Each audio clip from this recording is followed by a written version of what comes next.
My daughter-in-law thought she was just making a simple mistake when she handed me the wrong lunchbox that morning. She thought she was accidentally giving an old construction worker a gourmet meal meant for her husband. But she was wrong. What she actually handed me was the murder weapon she was using to slowly kill my son. And she had no idea that a 70-year-old man with a bad back and calloused hands was about to bring her entire world crashing down.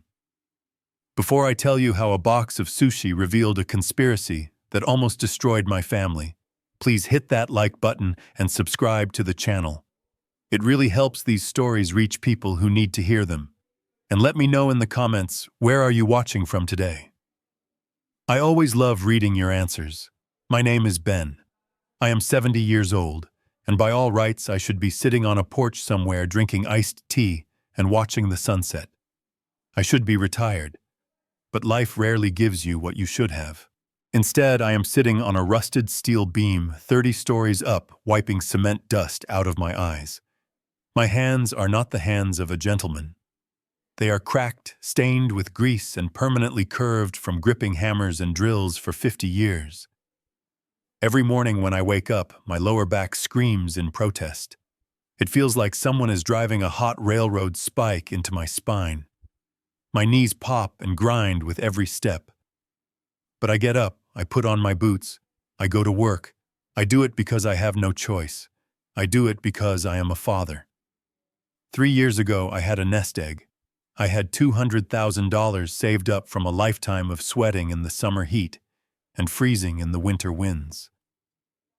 That was my freedom money. That was the money my late wife Martha and I had scrimped and saved penny by penny. We never went on vacations. We never bought new cars. We saved it so that one day we could rest. But Martha passed away 4 years ago, leaving me alone in a silence that was louder than any jackhammer. And then my son Matt needed me. Matt is a good boy, but he has always been soft. He wanted a house. Not just any house, but a beautiful home in the suburbs for his new wife, Rachel. He looked at me with those puppy dog eyes, the same eyes he had when he was 6 years old, asking for a bicycle, and he told me that he just needed a down payment. He said it was for his future. He said it was for my future grandchildren. How could I say no?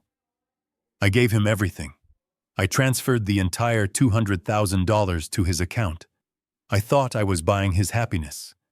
I did not know I was buying my own slavery. Now I live in a cramped studio apartment that smells like mildew and old pipes. I work double shifts just to pay for my own food and utilities because I do not want to be a burden. I am a ghost in my own life, haunting construction sites to make ends meet. It was a Tuesday. The sun was beating down on us, relentless and cruel. The air was thick with the smell of wet concrete and diesel fumes. The lunch whistle blew a sharp sound that cut through the noise of the city. I groaned as I sat down on a stack of drywall, my joints popping. Next to me sat Miguel. Miguel is my only friend on the crew. He is about my age, a former army medic who saw things in the war that he never talks about. He has eyes that see everything, and a silence that speaks volumes. "Hey, Ben," Miguel grunted, opening his own thermos. "You look like you went 10 rounds with a boxing champion." "I feel like the boxing champion used a sledgehammer," I replied, forcing a smile. I reached for my lunch bag. Usually it is a brown paper sack. Inside there is usually a ham and cheese sandwich on stale white bread, maybe an apple if I am lucky. I pack it myself every night. But today the bag felt different. It was heavy. The fabric was smooth, expensive canvas, not the rough paper I was used to. I frowned and unzipped it. Inside there was no sandwich. Instead, there was a sleek black lacquer box.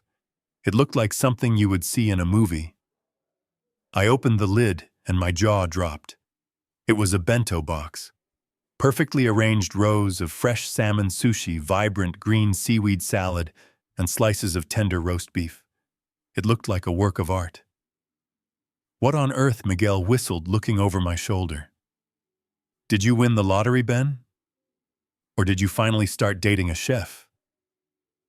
I shook my head, confused. Then it hit me. Rachel. This morning I had stopped by Matt and Rachel's house to drop off some tools Matt needed. Rachel had been in a rush running around the kitchen in her silk robe, talking on her phone, looking stressed. She had shoved a bag into my hands and said, "Here is your lunch, Dad. Now please, I have a Zoom call." She must have grabbed the wrong bag. This was Matt's lunch. She had given me her husband's gourmet meal, and Matt was probably at his office right now staring at my dry ham sandwich. Well, I chuckled, picking up a piece of sushi. I guess this is my lucky day. Matt's loss is my gain. I was about to take a bite when I noticed a small compartment in the corner of the bento box. It was a clear plastic container with the days of the week printed on it. A pill organizer. My heart skipped a beat. Of course, Matt. My son was born with a congenital heart defect. His heart is a ticking time bomb. He has to take very specific, very expensive medication every single day at noon to regulate his heart rate. If he misses a dose, his blood pressure spikes, his heart flutters, and he could go into cardiac arrest. It has been our nightmare since he was a baby. I put the sushi down. The hunger vanished, replaced by a cold wave of parental panic. "He does not have his meds," I said, my voice trembling. Rachel gave me his pills. "He is at work without them." Miguel leaned in his expression, serious. "That is dangerous, Ben. You need to call him." I reached for my phone, but then I stopped. I looked closer at the pill organizer. Today was Tuesday. The compartment for Tuesday was full. Inside lay a single large blue capsule. It looked like the heart medication I had seen him take 1,000 times. But something was off. I have spent my life working with my hands. I know textures. I know details. I stared at that capsule. The blue color seemed a shade too light, and the casing, it looked slightly uneven, like it had been put together by hand, not by a machine in a sterile factory. "Miguel," I whispered, "look at this." Miguel squinted. He took the pill organizer from my hand. He popped open the Tuesday tab and tipped the blue pill into his palm. He rolled it around. He brought it up to his nose and sniffed it. "It looks like the generic brand," Miguel said, but his eyes narrowed. "No," I said. "Matt does not take generic. Rachel made a huge deal about it last month. She said they put him on a new experimental protocol. Some fancy European medicine that costs $5,000 a month. She said that is why they could not help me with my rent this month. Because all the money was going to this special medicine." Miguel frowned. He took a small pocket knife from his utility belt. With the precision of the surgeon he almost was, he gently sliced the capsule open. White powder spilled out onto his dark, calloused palm. It was not the granular chemical texture of medicine. It was fine, dusty. Miguel dipped his pinky finger into the powder. "What are you doing?" I asked, alarmed. "Do not touch that. It could be potent." Miguel ignored me. He touched the powder to the tip of his tongue. He closed his eyes for a second, analyzing. Then he spat it out onto the ground, with a look of disgust and horror. Ben Miguel said, his voice low and dangerous. "What is it?" I asked. "Is it poison?" "No," Miguel said, wiping his mouth with the back of his hand. "It is not poison, but it is just as deadly." He looked me dead in the eye. "It is flour, Ben. Just plain white flour mixed with powdered sugar." I stared at him. The construction site noise faded away. All I could hear was the rushing of blood in my ears. What I stammered. "That is impossible. It is a placebo." Ben Miguel said, his face hardening into stone. "This is baking supply. There is no medicine in this pill. If your son has been taking this, he has been taking nothing. Absolutely nothing." I felt the ground sway beneath me. My son, my boy with the weak heart. He thought he was taking a miracle cure. He thought he was being saved. But he was swallowing sugar while his heart struggled to beat. Rachel. The image of my daughter-in-law flashed in my mind. Her perfect smile. Her expensive clothes. The way she always guided Matt to sit down acting so concerned, so loving. The way she handled all his medical appointments because he was too busy working to pay for them. Someone tampered with this, Miguel said. You do not accidentally fill a medical capsule with flour. This was done on purpose. I gripped the bento box until the plastic cracked. A cold fury older and deeper than any anger I had ever felt began to rise in my chest. It started in my gut and spread to my fingertips, numbing the pain in my back. Why, I whispered. Why would anyone give him fake medicine? Miguel looked at me with pity, but he did not sugarcoat it. Ben, if a man with a bad heart stops taking his medicine, he does not just get sick, he dies. And if he dies of a heart attack, it looks like natural causes. No autopsy, no investigation. Just a tragic end for a sick man. He paused. Someone is trying to kill your son, Ben, and they are doing it right under his nose. I stood up. I did not feel 70 years old anymore. I did not feel the arthritis. I felt only the burning need to protect my child. I looked at that expensive sushi lunch, a beautiful disguise for a deadly secret.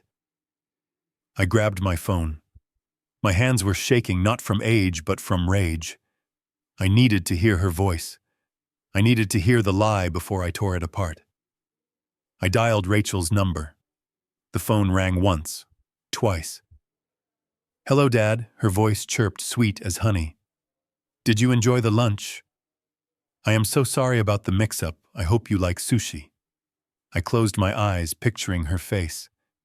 It is delicious, Rachel, I said, my voice surprisingly steady. It tastes just like the truth. I hung up. I looked at Miguel. Pack up, I said. We are leaving. Where are we going? Miguel asked, already standing up. We are going to find out why my daughter-in-law wants me to bury my son. I held the phone to my ear like it was a grenade waiting to explode. My thumb hovered over the end call button, trembling not from the cold, but from the sheer force of the rage boiling in my blood. I wanted to scream. I wanted to roar into the receiver and demand to know why she was poisoning my son with baking supplies. I had the words ready. I was going to call her a liar, a manipulator, a snake. I was ready to tear down the facade she had built around my family. The line clicked open. Hello, Dad. Rachel's voice washed over me, soft and warm like a gentle breeze on a summer day. There was no malice in it, no hesitation. Just the sweet, concerned tone of a dutiful daughter-in-law. Is everything okay, Dad? Did you like the sushi? I hope it was not too much wasabi for you. The scream died in my throat. It choked me.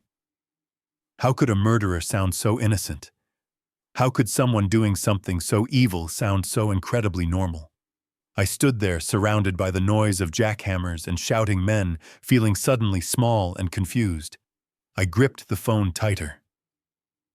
Rachel.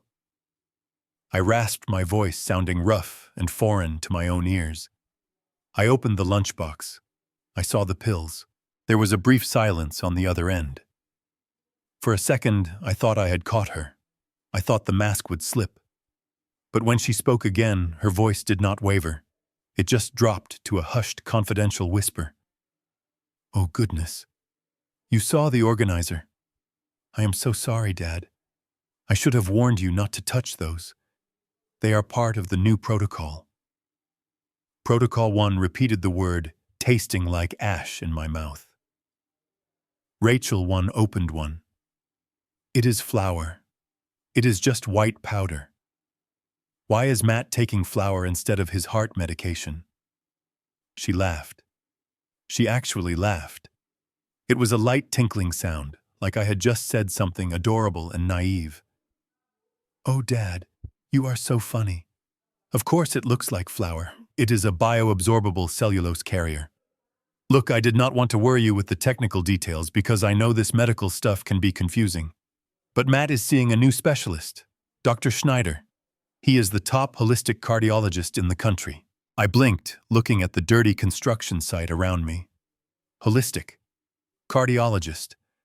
The words felt heavy and expensive. He is doing a total system detox.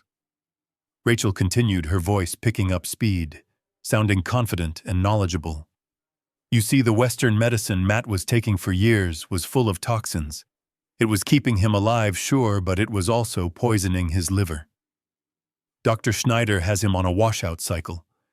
We have to purge the old chemicals from his blood for 1 week so his body is pure enough to accept the new nanomedicine. Nanomedicine.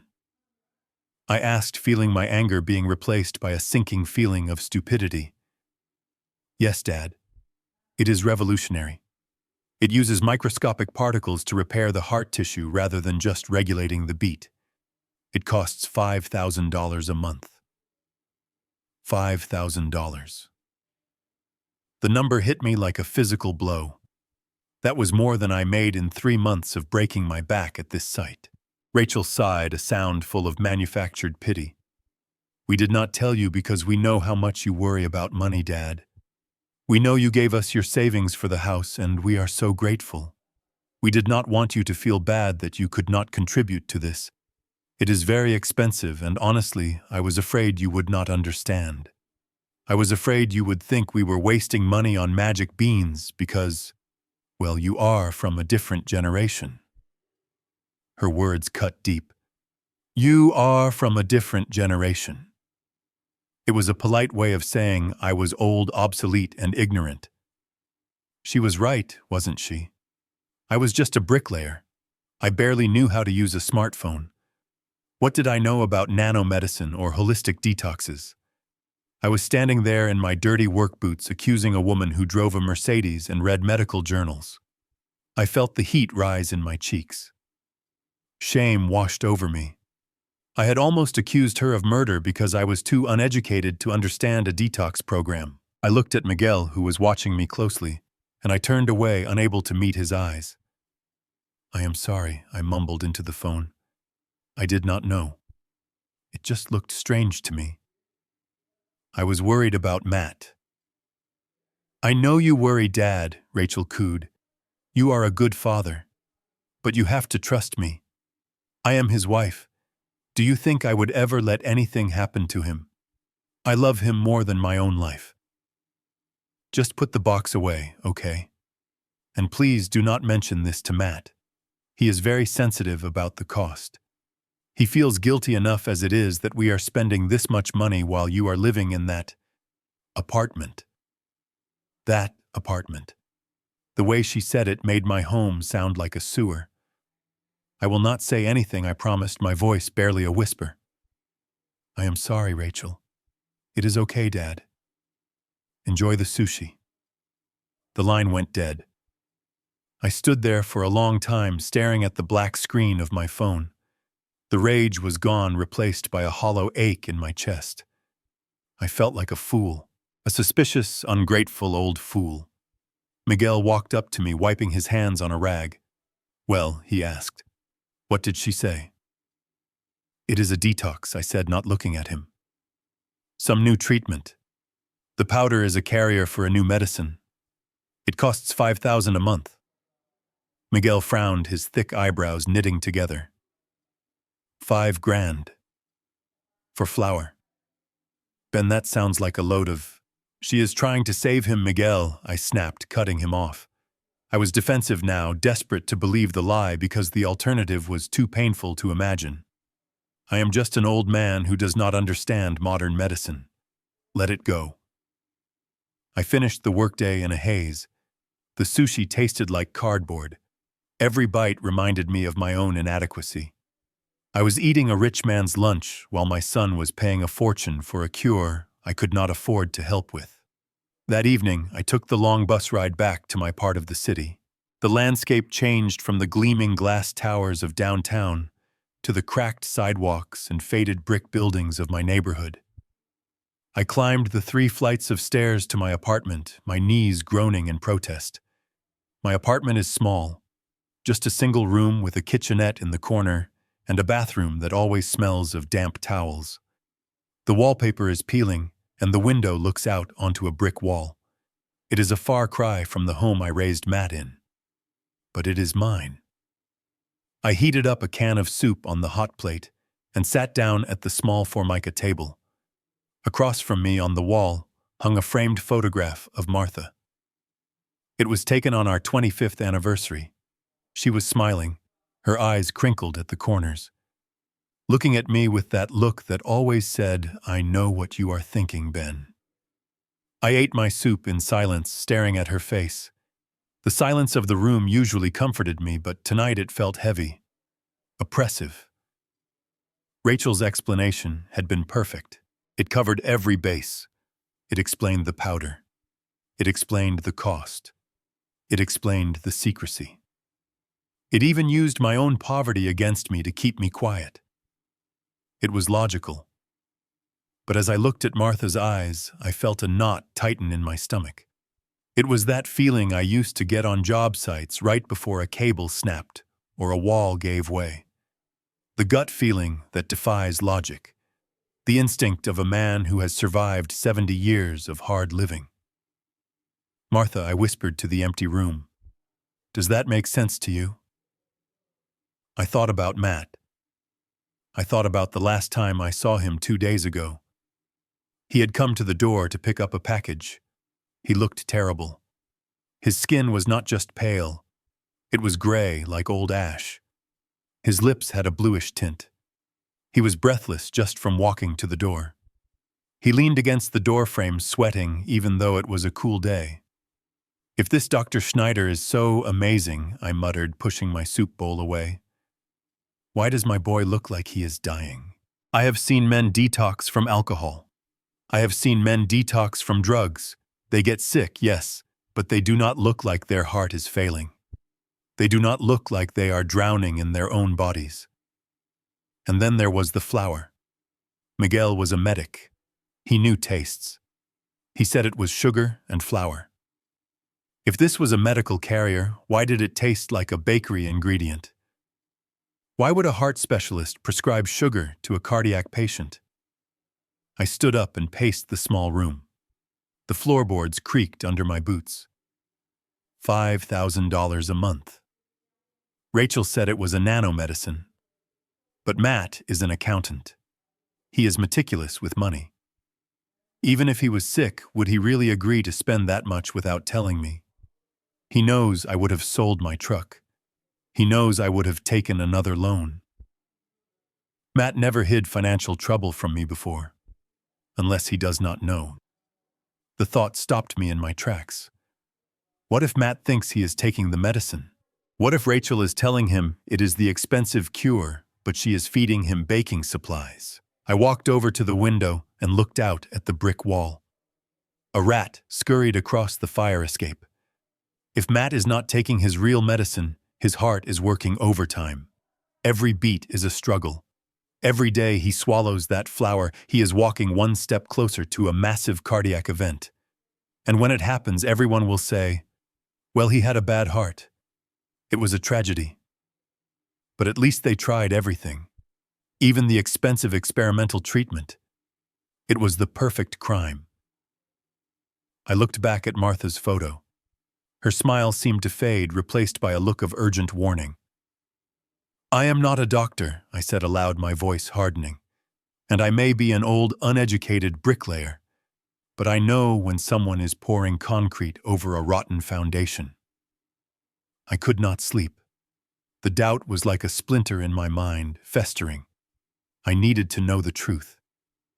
I could not rely on Rachel's sweet words anymore. I needed to see for myself. I grabbed my jacket. I knew it was late. I knew I had work in the morning. But I had to see him. I had to see my son. "I am coming, Matt," I whispered, grabbing my keys. "And if she is lying to me, God help her, because I will bring this whole world down on her head." I drove my battered pickup truck to the wealthy side of town the next morning.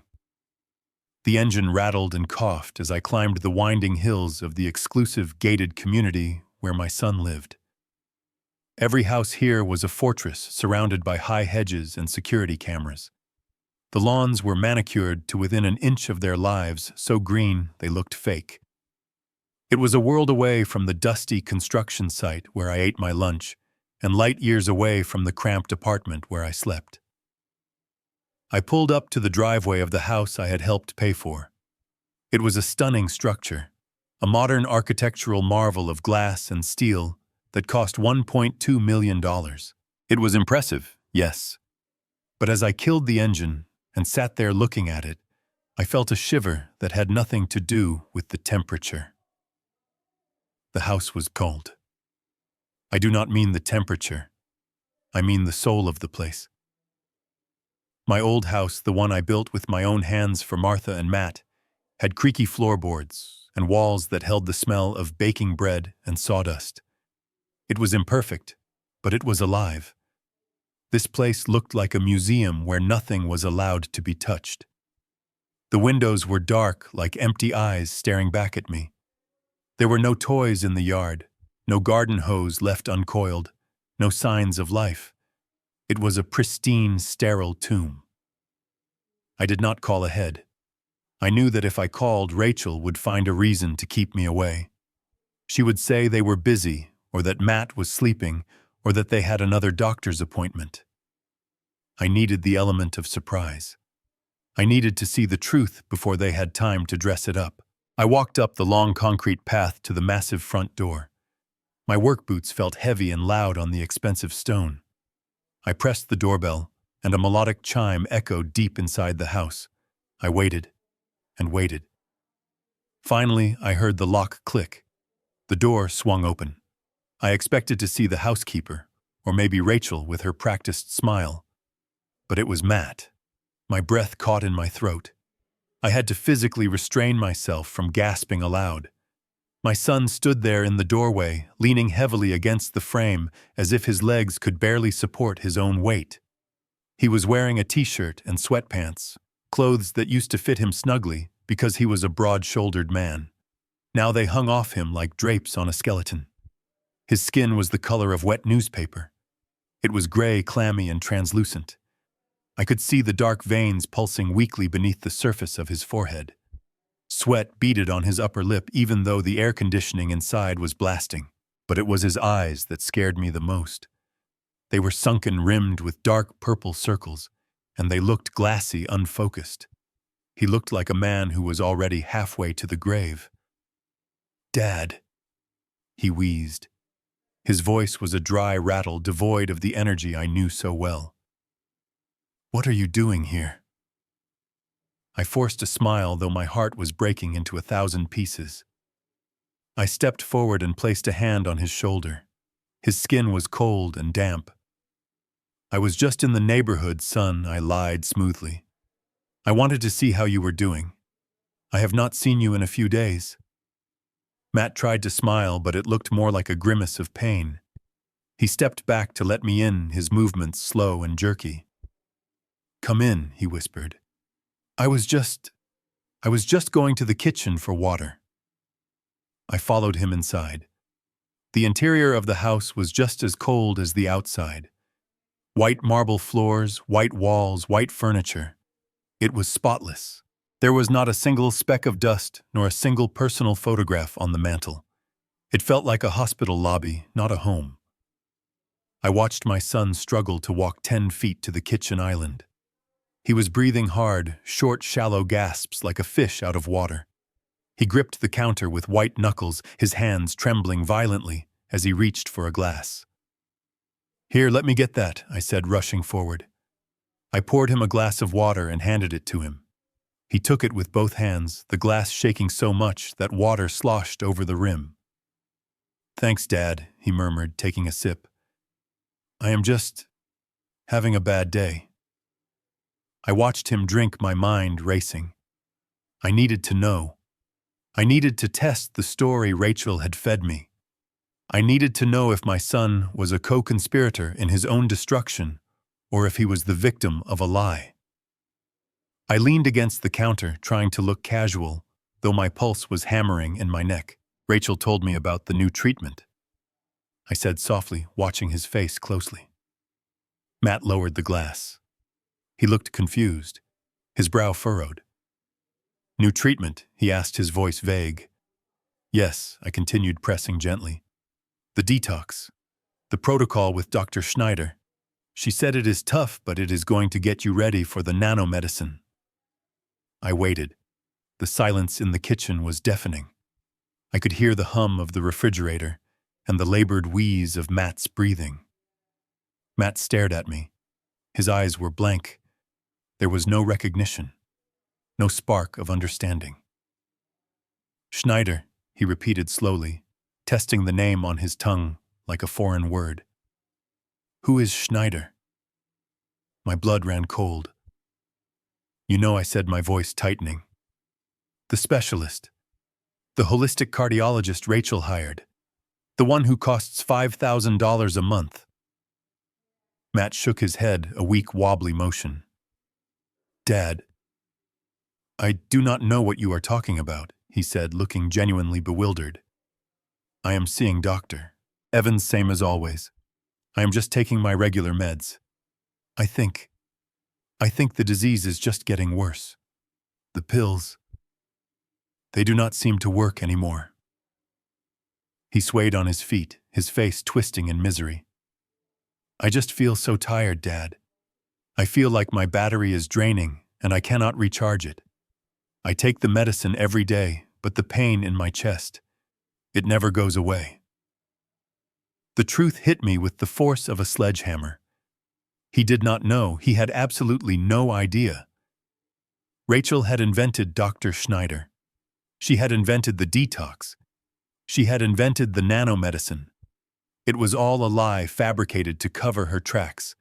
She was feeding him flour, watching him deteriorate day by day, and letting him believe that his body was failing him naturally.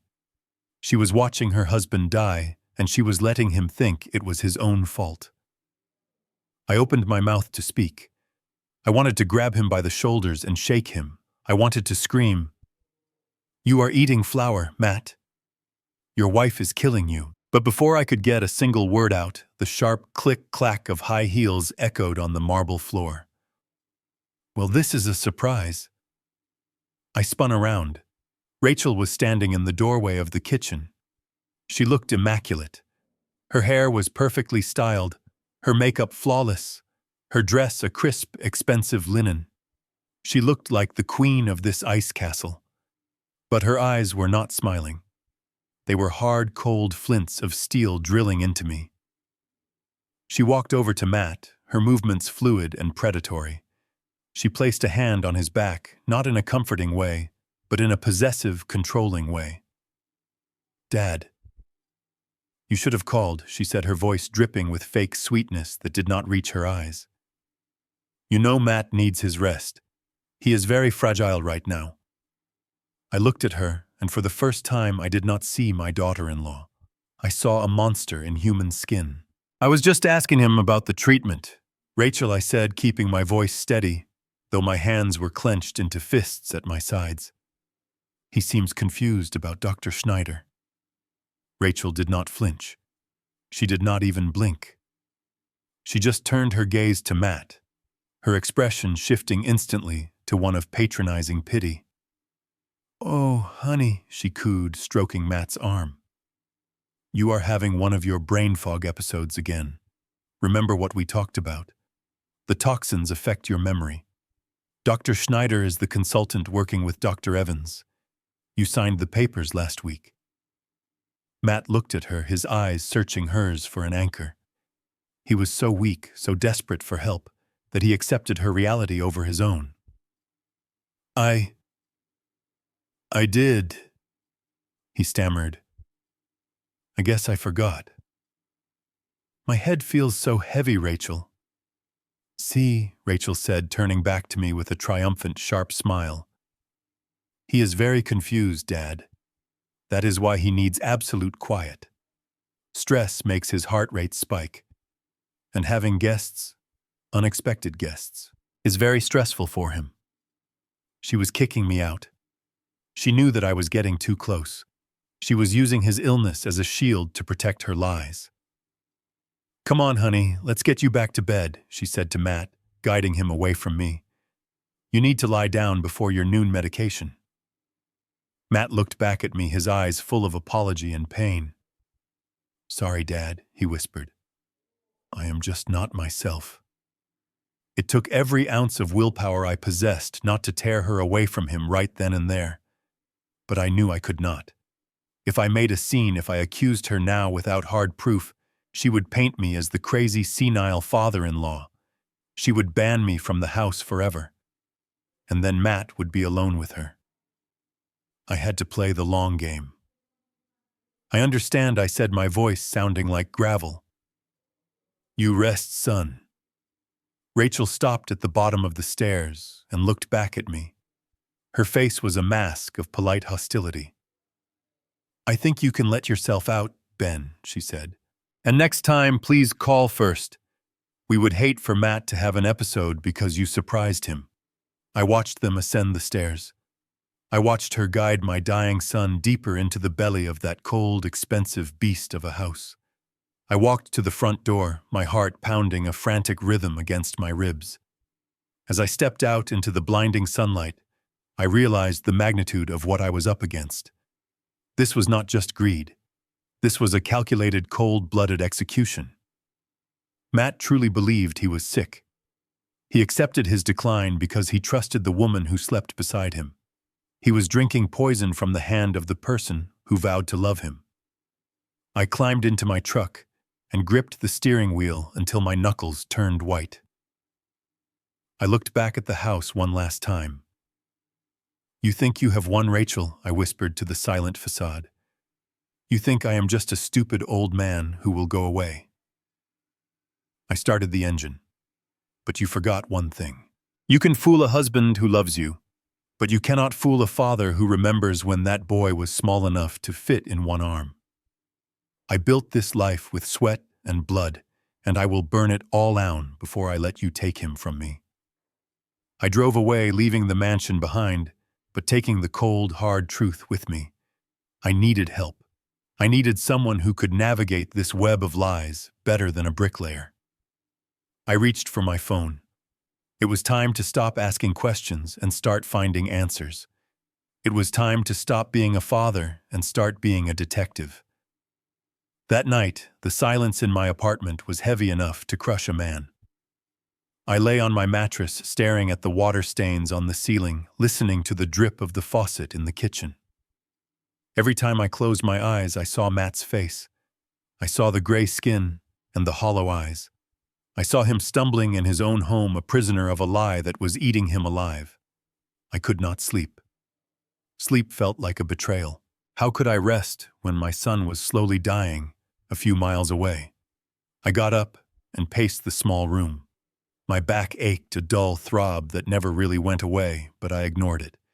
I needed answers. I needed to know who this enemy was. I knew how to lay bricks and pour concrete, but I did not know how to navigate the digital world. I did not know how to search databases or cross-reference medical boards. I was a man of the analog age, trying to fight a crime committed in the digital era. I looked at the clock. It was almost midnight. I grabbed my phone and dialed Miguel. He answered on the second ring, his voice groggy but alert. He knew I would not call this late unless the world was ending.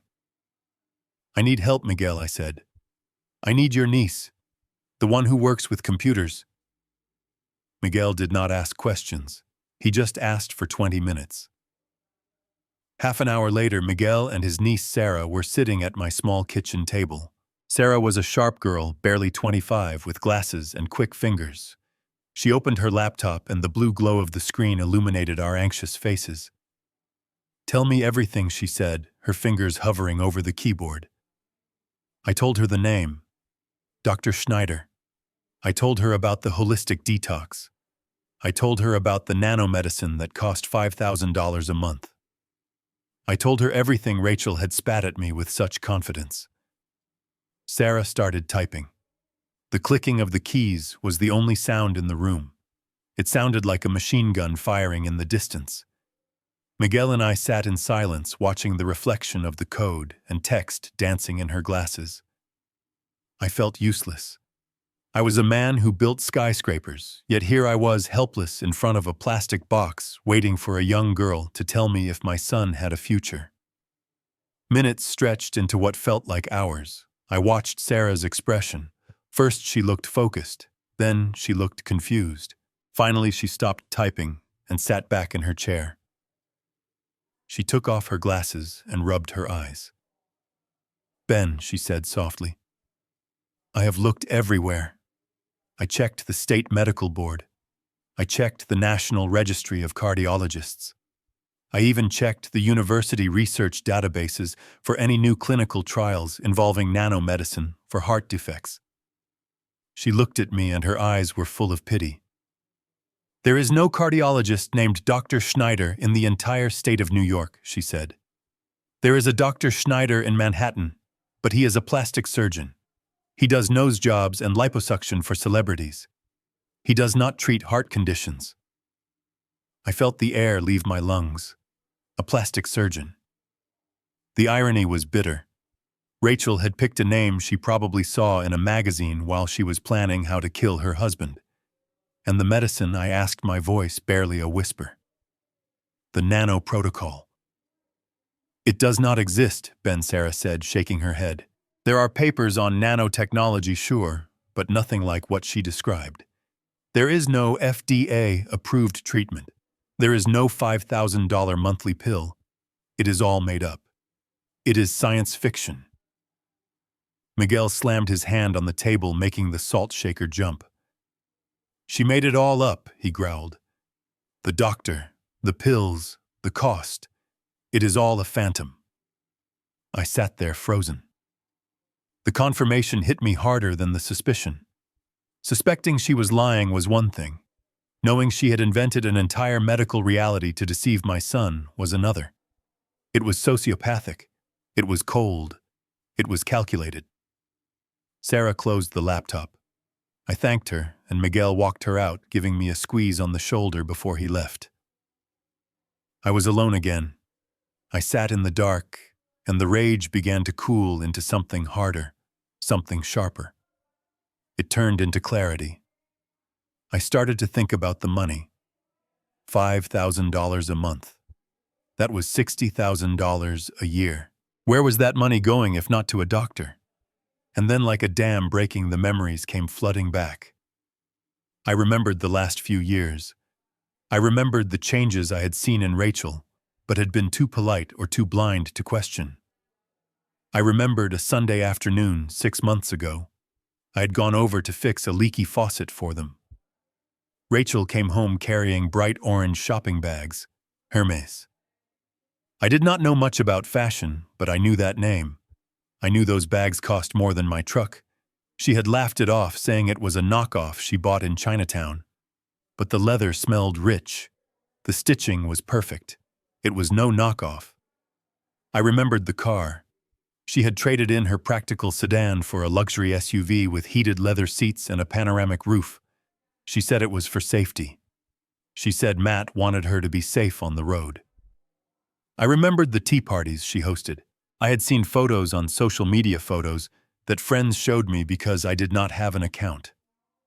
Tables laden with champagne, caviar, and expensive pastries. She was living the life of a socialite. She was playing the part of the wealthy housewife. And all the while I was sitting here. I looked around my apartment. I looked at the instant noodle cup sitting in the trash. I looked at my worn-out boots by the door. I looked at the patch on my work jacket. I was eating ramen noodles and working 70 hours a week to pay for a storage unit for my tools because I had given them every penny I had. I had given them $200,000, my life savings, my blood and sweat. And where did it go? It did not go to the house. It did not go to Matt's health. It went to her vanity. She was bleeding him dry. She was siphoning off the money he earned, the money I gave them, and she was spending it on herself. But that was not enough for her. Matt was sick. He was slowing down. He could not work as hard as he used to. He was becoming a burden. He was becoming a dragging anchor on her lifestyle. So she decided to cut the rope. But she could not just divorce him. If she divorced him, she would get half, maybe less. And she would lose the sympathy. She would lose the status of the grieving widow. I stood up and walked to the window, staring out at the city lights. She wants it all, I whispered to the glass. She wants the life insurance. She wants the house. She wants the freedom. And she wants my son in the ground so she can play the victim. She is a gold digger. But she is worse than that. A gold digger just takes your money and leaves. Rachel is a black widow. She takes your money, smiles in your face, and then watches you die while she checks the balance in her bank account. I thought about Matt's pale face again. I thought about how he thanked me for the water, his hand shaking. He loved her. That was the tragedy of it. He worshipped the ground she walked on. He was working himself to death, literally, to pay for the fake medicine she was using to kill him. I felt a tear roll down my cheek. It was hot and angry. I wiped it away with my calloused thumb. I was done crying. I was done feeling sorry for myself. I was done feeling like the stupid poor father. She thought she was smart. She thought she had covered her tracks with fancy medical terms and a fake doctor. She thought I was too old and too simple to figure it out. She underestimated me. She forgot that before I was a bricklayer, I was a man who protected his family. She forgot that you do not build a skyscraper without knowing how to find the cracks in the foundation. And she was full of cracks. I turned away from the window. I grabbed a notepad and a pencil. I sat down and started to write. I wrote down everything. The dates, the lies, the fake doctor's name, the cost. I needed proof, hard proof. The word of an IT girl and the taste of flour would not hold up in court, and it certainly would not convince Matt. He was too deep under her spell. If I went to him now, he would think I was jealous. He would think I was losing my mind. No. I needed to catch her in the act. I needed to find the money trail. I needed to find the murder weapon. I looked at the calendar on the wall. Tomorrow was Wednesday. Rachel had a standing appointment at the spa every Wednesday afternoon. She called it her self-care time. She usually left the house empty for 3 hours because the maid did not come on Wednesdays. I felt a cold resolve settle over me. I am coming into your house, Rachel, I said to the empty room. I am going to walk through the front door, and I am going to tear your little world apart from the inside out. You took my money. You took my son's health. But you will not take his life. Not while there is breath in this old man's body. I turned off the light, but I did not go back to bed. I sat in the dark watching the sun slowly rise over the city, waiting for the time to strike. The investigation of the old bricklayer had just begun. Wednesday arrived with a gray sky that matched the concrete I had stared at all my life. I parked my rusted truck 2 blocks away from the gated community, hidden behind a row of neatly trimmed hedges that cost more to maintain than my monthly rent. I checked my watch. It was 1:30 in the afternoon. According to the schedule I had pieced together from overhearing phone calls and watching their social media, this was Rachel's sanctuary time. Every Wednesday, she spent 3 hours at a high-end spa getting facials and massages, polishing the skin of the woman who was poisoning my son. I watched through the windshield, gripping the steering wheel until my knuckles turned white. At 1:45, the garage door opened.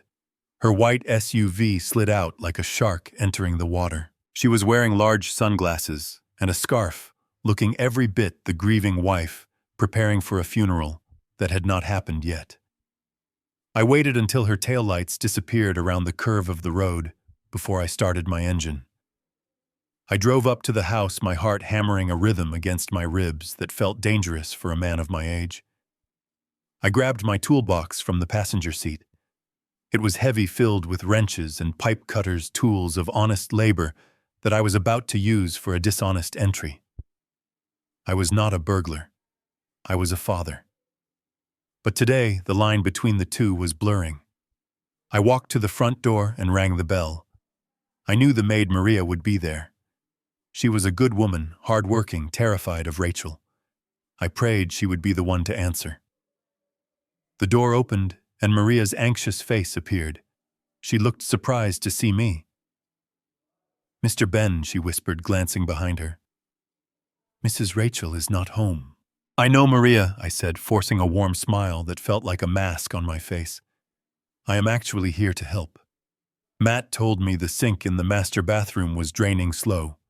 He asked me to take a look at it while Rachel was out so I would not disturb her. You know how she hates the noise of tools. It was a gamble. I was banking on the fact that something in that big house was always broken, and that Maria would be relieved to have someone fix it without her getting blamed. Maria hesitated, biting her lip. She is very strict about guests, Mr. Ben. I am not a guest, Maria, I said, lifting the heavy toolbox. I am the free plumber. Plus, I want to surprise Matt by fixing it before he gets home. Please. She softened. She stepped back and held the door open. Thank you, Mr. Ben. You are a good father. Her words stung. If only she knew. I walked past her, the smell of lemon polish and stale air filling my nose.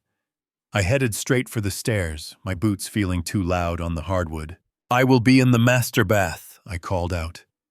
I climbed the stairs, but I did not go to the bathroom. I went straight to the home office. It was a room Rachel had claimed for herself, calling it her command center. It was where she managed the household accounts, or so she said. The door was closed. I turned the handle gently. It was unlocked. I slipped inside and closed the door softly behind me. The room was dark, the heavy velvet curtains drawn tight. It smelled of her perfume, a cloying scent of jasmine and vanilla that used to seem pleasant, but now made my stomach turn. I moved quickly to the large mahogany desk. My eyes scanned the room. Where would she hide it? A woman like Rachel, arrogant and comfortable, would not bury her secrets deep.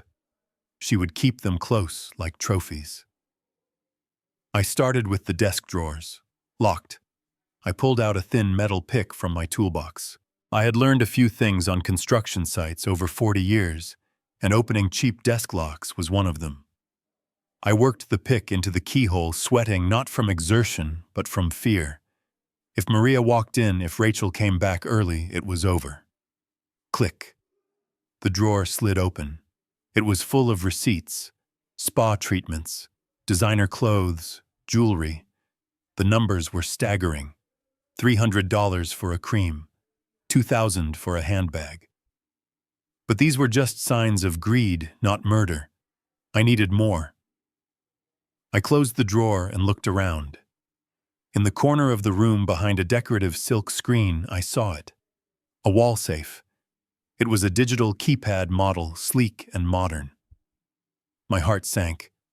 I could pick a physical lock, but I could not hack a computer. I walked over to it, feeling defeated. I reached out to touch the cold steel panel, and the door moved. It rattled. I froze. I pulled the handle. The heavy door swung open an inch. She had not locked it. Whether it was arrogance or just carelessness, she had left the door slightly ajar. Maybe she had been in a rush to get to her massage. Maybe she thought no one would ever dare enter her sanctuary. Her laziness was my salvation. I pulled the door open fully. Inside, there were stacks of cash rubber-banded in thick rolls. There were velvet jewelry boxes. But on the bottom shelf, sitting on top of a leather binder, was a thick envelope. I reached for it. My hands were trembling so badly, I almost dropped it. The paper felt heavy, expensive. I unwound the red string closure and pulled out the documents. Life insurance policy. The words were printed in bold black letters at the top. I scanned the pages, my eyes darting frantically. I needed the numbers. I needed the terms. And then I saw it. The number that put a price tag on my son's head. Benefit amount $5 million. I had to lean against the wall to keep from falling. $5 million. That was why she needed the fancy car. That was why she tolerated me. She was waiting for the payout that would set her up for life. I flipped the pages, reading the fine print. My eyes burned as I read the clauses. Clause 4, a suicide. In the event of death by suicide within 2 years of policy inception, the benefit is null and void. Clause 4b. Natural causes. In the event of death by natural causes including pre-existing medical conditions not previously undisclosed, the full benefit shall be paid to the primary beneficiary. I lowered the paper. It all made sense. The puzzle pieces slammed together with a terrifying clarity. If she poisoned him with arsenic or cyanide, the autopsy would find it. It would be a homicide investigation. She would get nothing but a prison cell. If she drove him to suicide, the insurance company would not pay a dime. But if he died of a heart attack, if his weak, defective heart just stopped beating because he was not taking his medication, that was natural causes. That was a tragedy. That was a $5 million check handed to the grieving widow who had done everything she could to save him. The flower. The fake doctor. It wasn't just to save money. It was to ensure he died naturally. She was effectively unplugging his life support while holding his hand and telling him she loved him. I felt a wave of nausea roll over me, hot and acidic. I covered my mouth to keep from retching. Suddenly, I heard the vacuum cleaner roar to life in the hallway. The sound was close. Too close. Then the handle of the office door turned. I did not think. I moved on instinct. I shoved the papers back into the envelope and threw it into the safe. I pushed the safe door until it looked like it was before. I dove across the room towards the large walk-in closet, just as the office door creaked open. I squeezed myself into the narrow space between a row of winter coats and the back wall. The closet was dark and suffocating. Fur coats and wool trenches pressed against my face. They smelled of cedar and that same sickening jasmine perfume. I held my breath. My heart was beating so loud, I was sure it would give me away. Maria walked into the room. I could hear the vacuum nozzle bumping against the baseboards. She was humming a soft tune. She moved closer to the closet. I saw the shadow of her feet under the crack of the door. Please, I prayed silently. Please do not open this door. She stopped right in front of the closet. The vacuum whirred a deafening mechanical scream. I closed my eyes, picturing Matt's face. I imagined him as a little boy trusting me to catch him when he jumped off the porch. Now he was falling and I was hiding in a closet while his wife cut his parachute strings. After what felt like an eternity, the vacuum sound moved away. The office door closed. The room went silent. I waited another 5 minutes, sweating in the dark, breathing in the scent of the woman who wanted my son dead. I felt a cold hatred crystallizing in my chest. It was no longer just anger. It was a mission. I slipped out of the closet. I went back to the safe. I took the envelope out again.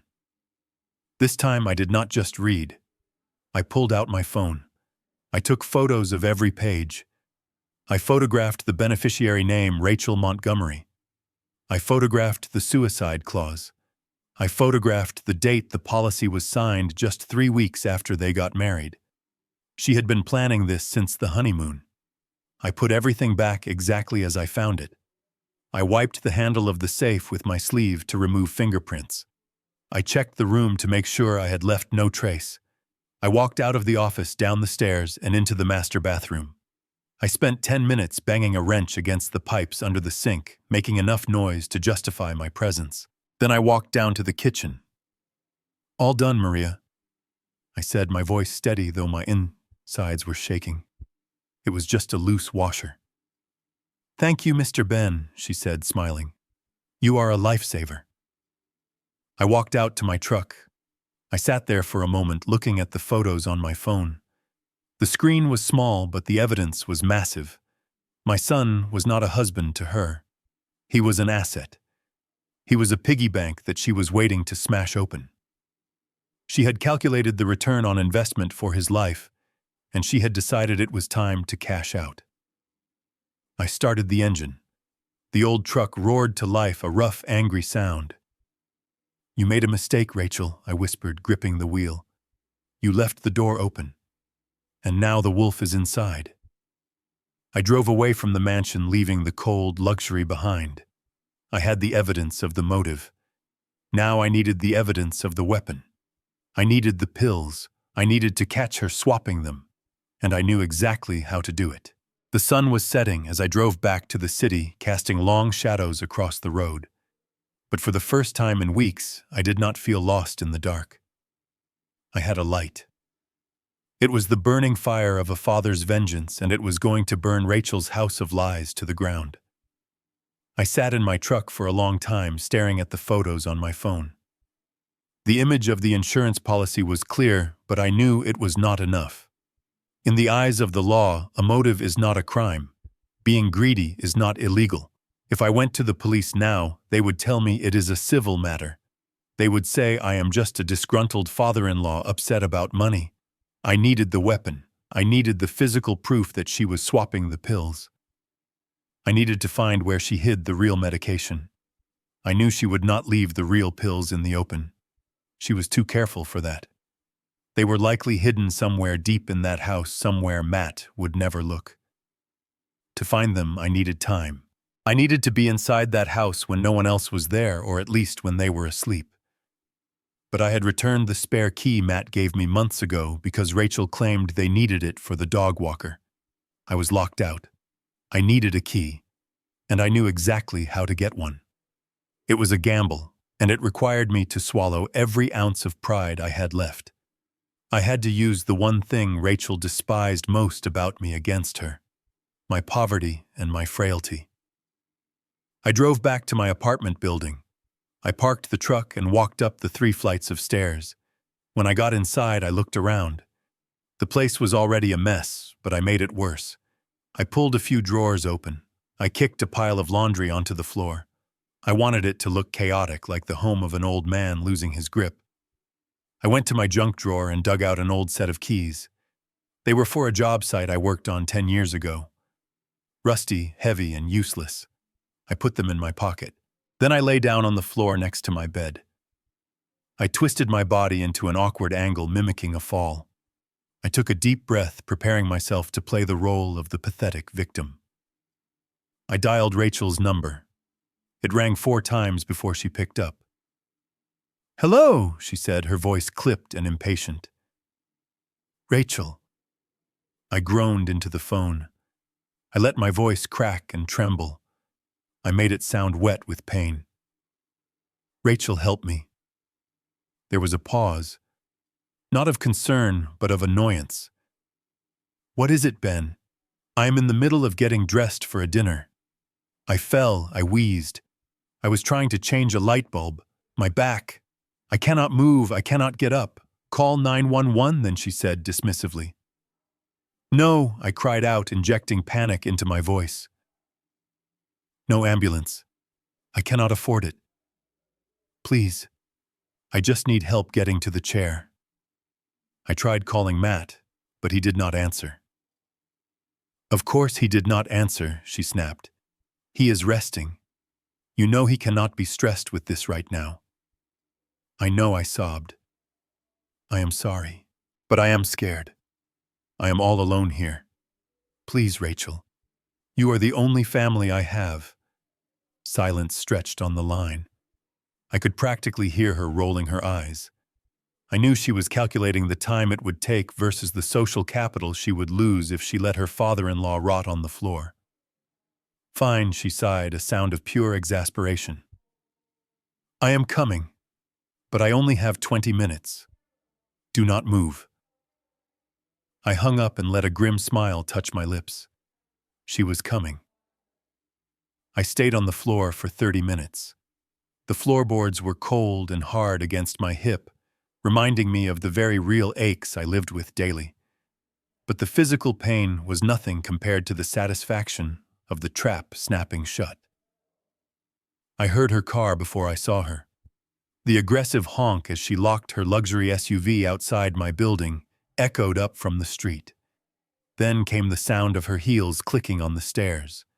Slow, deliberate, reluctant. The door flew open. She did not knock. She stood there in the doorway, framed by the peeling paint of the hallway. She was wearing a cocktail dress that probably cost more than my entire apartment building. Her hair was done up in an elaborate bun, and she was clutching a designer handbag. A Birkin, I think they call it. The bag was large leather and heavy. "Oh my God," she said, looking at me with a mixture of pity and disgust. "It smells like old soup in here." I reached a hand out to her. "My back, Rachel." It seized up. She didn't take my hand. Instead, she stepped gingerly over a pile of dirty laundry, holding her breath, as if the air in my home was toxic. She looked around for a place to put her precious bag. The table was covered in mail. The sofa was stained. Finally, she placed the bag on the only clean chair in the room, the wooden one by the window. She walked over to me and grabbed my arm. She did not help me gently. She hoisted me up with a strength that surprised me. For a woman who claimed to be so delicate, she had a grip like a vice. "You really need to be more careful," she scolded as she dragged me toward the bed. "Matt does not need this burden right now. He has enough to worry about without his father falling apart." I sat on the edge of the bed, groaning, clutching my lower back. "I am sorry," I whispered, keeping my head down. "I am just so thirsty. I have been on the floor for an hour. Could you get me a glass of water?" She huffed, blowing a stray hair out of her face. "Fine. Where are the glasses?" "In the kitchen," I pointed. "In the cabinet above the sink. You have to let the water run for a minute, or it comes out brown." She made a face of absolute revulsion. "Brown water? You cannot be serious." She turned on her heel and marched into the kitchenette. The wall separated the sleeping area from the kitchen, so she was out of sight. I heard the faucet squeak open. I heard the pipes groan. This was my chance. The moment she was out of view, the act dropped. I moved with a speed that would have shocked her. I lunged from the bed to the wooden chair. Her bag was open at the top. It was chaotic inside, filled with makeup, a wallet, and a phone. I dug my hand in. My calloused fingers brushed against silk and leather. Where are they? I heard the water running. I heard her muttering to herself about how disgusting my sponge was. Got them. My fingers closed around a heavy ring of keys. I pulled them out. There were 3 keys, one for the car, one for the front door, and a smaller one probably for the mailbox. I reached into my own pocket and pulled out the dummy set I had prepared. They were roughly the same size and weight. I dropped my old keys into her bag and shoved her keys deep into my pocket. I scrambled back to the bed and sat down, clutching my back just as the water turned off. My heart was hammering against my ribs like a trapped bird. I took a deep breath, forcing my face to relax into a mask of pain. Rachel walked back into the room holding the glass of water with 2 fingers, as if the glass itself was contagious. "Here," she said, thrusting it at me. "Drink it fast. I have to go." I took the glass with a shaking hand. "Thank you, Rachel. You are an angel." She looked at her watch. "I am late. The gala starts in half an hour, and I smell like mildew now." She walked over to the chair and grabbed her bag. My breath stopped. She swung the bag over her shoulder. The weight shifted. She paused for a microsecond. I watched her face. Did she feel the difference?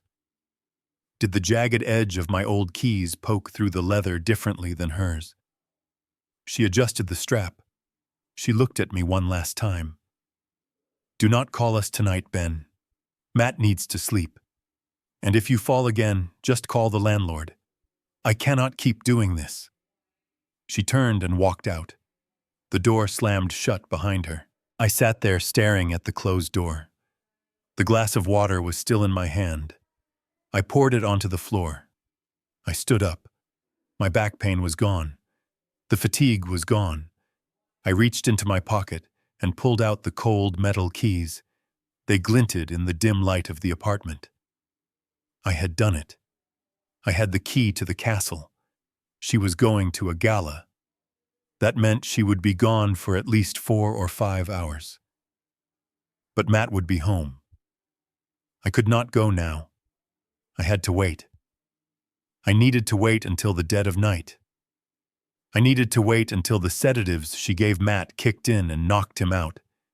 I needed to wait until she was asleep, confident in her safety, confident in her victory. I walked over to the window and watched her SUV pull away from the curb. She drove fast, eager to escape my world and return to hers. She had no idea that she was carrying a useless set of rusty keys in her $5,000 bag, and she had no idea that the man she left sitting on a dirty mattress was about to become her worst nightmare. I looked at the keys in my hand.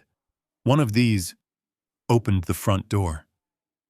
But I wondered what else they opened. Did she have a key to the safe on this ring? Did she have a key to a secret drawer? I would find out. I went to the closet and pulled out my dark work clothes. I put on a beanie to cover my white hair. I looked in the mirror. I did not look like Ben the grandfather. I looked like a thief. I looked like a criminal. But sometimes to catch a criminal, you have to become one. I checked my phone. I sent a text to Miguel. I have the keys.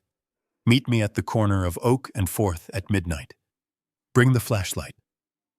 I sat down to wait. The hours ticked by slowly, each second stretching out like a rubber band about to snap. I thought about Matt. I thought about the poison he would swallow tonight with his dinner, thinking it was medicine. Hold on, son, I whispered into the darkness. Just hold on one more night. Daddy is coming, and I am bringing the truth with me. The streetlights were humming overhead, casting long yellow shadows across the driveway. It was midnight. The air was crisp and cold, biting at my exposed skin, but I was sweating. I sat in the cab of my truck with Miguel watching the house. It was dark, silent, and imposing. It looked like a mausoleum. We knew they were gone. I had seen the invitation on the kitchen counter earlier that day. It was a charity gala for the Heart Association. The irony was enough to make me sick. Rachel was dragging my dying son to a party to raise money for heart disease while she actively destroyed his. I could only imagine Matt right now, pale and trembling in a tuxedo that was too big for him, trying to smile for the cameras while his chest tightened with every breath. She was parading him around like a tragic prop to garner sympathy before the final act. "Let us go," Miguel whispered. He was right. We could not wait any longer. We stepped out of the truck and moved through the shadows. I felt like a criminal. I was 70 years old, a man who had never even gotten a speeding ticket, and here I was creeping through the bushes of my son's estate to break into his home. I reached the front door. My hand shook as I pulled the stolen key from my pocket. It felt heavy like a weapon. I slid it into the lock. I held my breath. Click. The sound was loud in the silence of the night. The door swung open. We stepped inside. The house smelled of stale air and that cloying jasmine perfume. It was pitch black. "I will watch the street," Miguel said, his voice low and steady. "Go. Do what you have to do." He stayed by the window, peeking through the blinds like the soldier he used to be. I moved deeper into the house. I knew exactly where I was going. I went up the stairs, my boots making no sound on the plush carpet. I reached the master bedroom. The door was open. I walked in and turned on the small flashlight I had brought.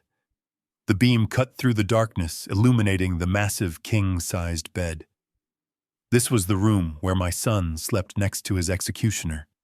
This was the room where he lay awake at night, wondering why he was dying.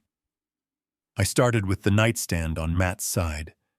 Nothing but a glass of water and a book he had not opened in months. I moved to the bathroom. I checked the medicine cabinet. Just the fake bottles. The ones filled with flour. I moved to Rachel's side of the room. I looked at her dresser. It was a beautiful piece of furniture, antique white wood with gold handles. I felt a wave of revulsion. I did not want to touch her things. I did not want to know the secrets of a woman like that. But I had no choice. I opened the top drawer. Jewelry, watches, passports. I opened the second drawer. Scarves, gloves. I opened the third drawer. It was filled with lingerie, silk and lace, expensive things that seemed frivolous and cruel considering her husband was withering away. I felt my face heat up with shame and anger. I began to sift through the fabric, feeling for anything hard, anything that did not belong. My hand brushed against something at the very back of the drawer. It was a bundle, something wrapped tightly in a heavy silk scarf. I pulled it out. It had weight to it. I placed it on top of the dresser and unfolded the silk. My heart stopped. There, glistening in the beam of my flashlight, were 3 amber bottles. They were sealed. They were real. Nitroglycerin. The label was clear. The expiration date was good. The prescribing doctor was Dr. Evans Matt's old cardiologist. She had filled the real prescriptions. She had gone to the pharmacy, paid for the life-saving medicine, and then brought it home and buried it under her underwear. She was hoarding the cure while feeding him the poison. I stared at the bottles. The cruelty of it was breathtaking. It was not just that she wanted him dead. It was that she had the power to save him right here within arm's reach, and she chose every single morning to deny him. I grabbed the bottles. My first instinct was to run. I wanted to take these to the police station. I wanted to slam them on the desk and scream that she was a murderer. But then I stopped. I thought about the police. I thought about the law. If I went to them now, what would happen? Rachel would cry. She would say she hid them because Matt was abusing them. She would say she was rationing them for his own good. She was a master manipulator. She would twist this. She would turn me into the villain, the crazy old man who broke into her bedroom and stole her husband's medication. And Matt would believe her. He was so brainwashed, so weak, he would take her side. No. I needed something undeniable. I needed Matt to see the truth with his own body. I looked at the real bottles. Then I looked at the bathroom where the fake pills were kept. I formulated a plan. It was dangerous. It was reckless. But it was the only way. I opened the sealed bottles of real medicine. The pills were small white, identical to the fake ones in shape. I went into the bathroom. I grabbed the weekly organizer and the large refill bottle of the fake nanomedicine. I emptied the flour pills into the toilet and flushed them away. The water swirled, taking the lies down the drain. Then I took the real nitroglycerin pills. I filled the organizer, Monday through Sunday. I filled the refill bottle. I walked back to the bedroom. I put the empty amber bottles back in the silk scarf. I wrapped them up exactly as I had found them. I shoved the bundle back to the bottom of the lingerie drawer under the lace and silk. I stood back and looked at my handiwork. To the naked eye, nothing had changed. The house was the same. The pill organizer was full. The secret stash was hidden, but everything had changed. Tomorrow morning, when Rachel handed Matt his pill with a glass of water and a fake smile, she would not be poisoning him. She would be saving him, and she would not even know it. I walked out of the bedroom. I felt a strange sense of calm. The trembling in my hands had stopped. I went downstairs. Miguel was waiting by the door. "Did you find it?" he asked. I nodded. I found it, and I fixed it. Miguel looked confused, but he did not ask. We slipped out of the house and locked the door behind us. We walked back to the truck under the cover of darkness. As we drove away, I looked back at the house one last time. "Sleep tight, Rachel," I whispered. "Enjoy your gala. Enjoy your champagne. Tell everyone how sad you are about your husband's failing heart. Because tomorrow, the game changes. Tomorrow, Matt is going to wake up. He is going to take that pill, and hour by hour, day by day, the color is going to come back to his cheeks. The strength is going to return to his legs. The fog in his brain is going to lift, and you are going to watch it happen. I could imagine the terror that would slowly creep into her eyes. She would see him getting better, and she would not understand why. She would panic. She would wonder if her flour supply was tainted. She would wonder if he was secretly seeing another doctor. She would start to crack. And when she cracked, when she realized that her victim was refusing to die, that is when I would strike. That is when I would reveal everything. I touched the pocket where my phone was. I had the photos of the insurance policy. Now I had the knowledge of the hidden stash. I am not just a father anymore, I thought, as the city lights blurred past me. I am the judge. I am the jury. And soon, very soon, I will be the executioner of your greed. Get ready, son. Your father just bought you a second chance at life. Do not waste it. 3 days. That is how long I waited. 3 days of agonizing silence where every minute felt like an hour, and every hour felt like a lifetime. I went back to work at the construction site, hauling bricks and mixing mortar, but my mind was miles away in that cold, sterile mansion. Every time my phone vibrated in my pocket, my heart would seize up. I was terrified. Had I made a mistake? Had I miscalculated the dosage? Was I going to get a call from the coroner telling me that I had killed my own son with my amateur medical intervention? I slept with my phone taped to my hand. I ate with it on the table next to my fork. I was a man living on the edge of a cliff, waiting for the wind to either push me off or pull me back. It was Friday around noon when the call finally came. I was sitting on a stack of drywall eating a sandwich that tasted like sawdust. I saw Matt's name flash on the screen.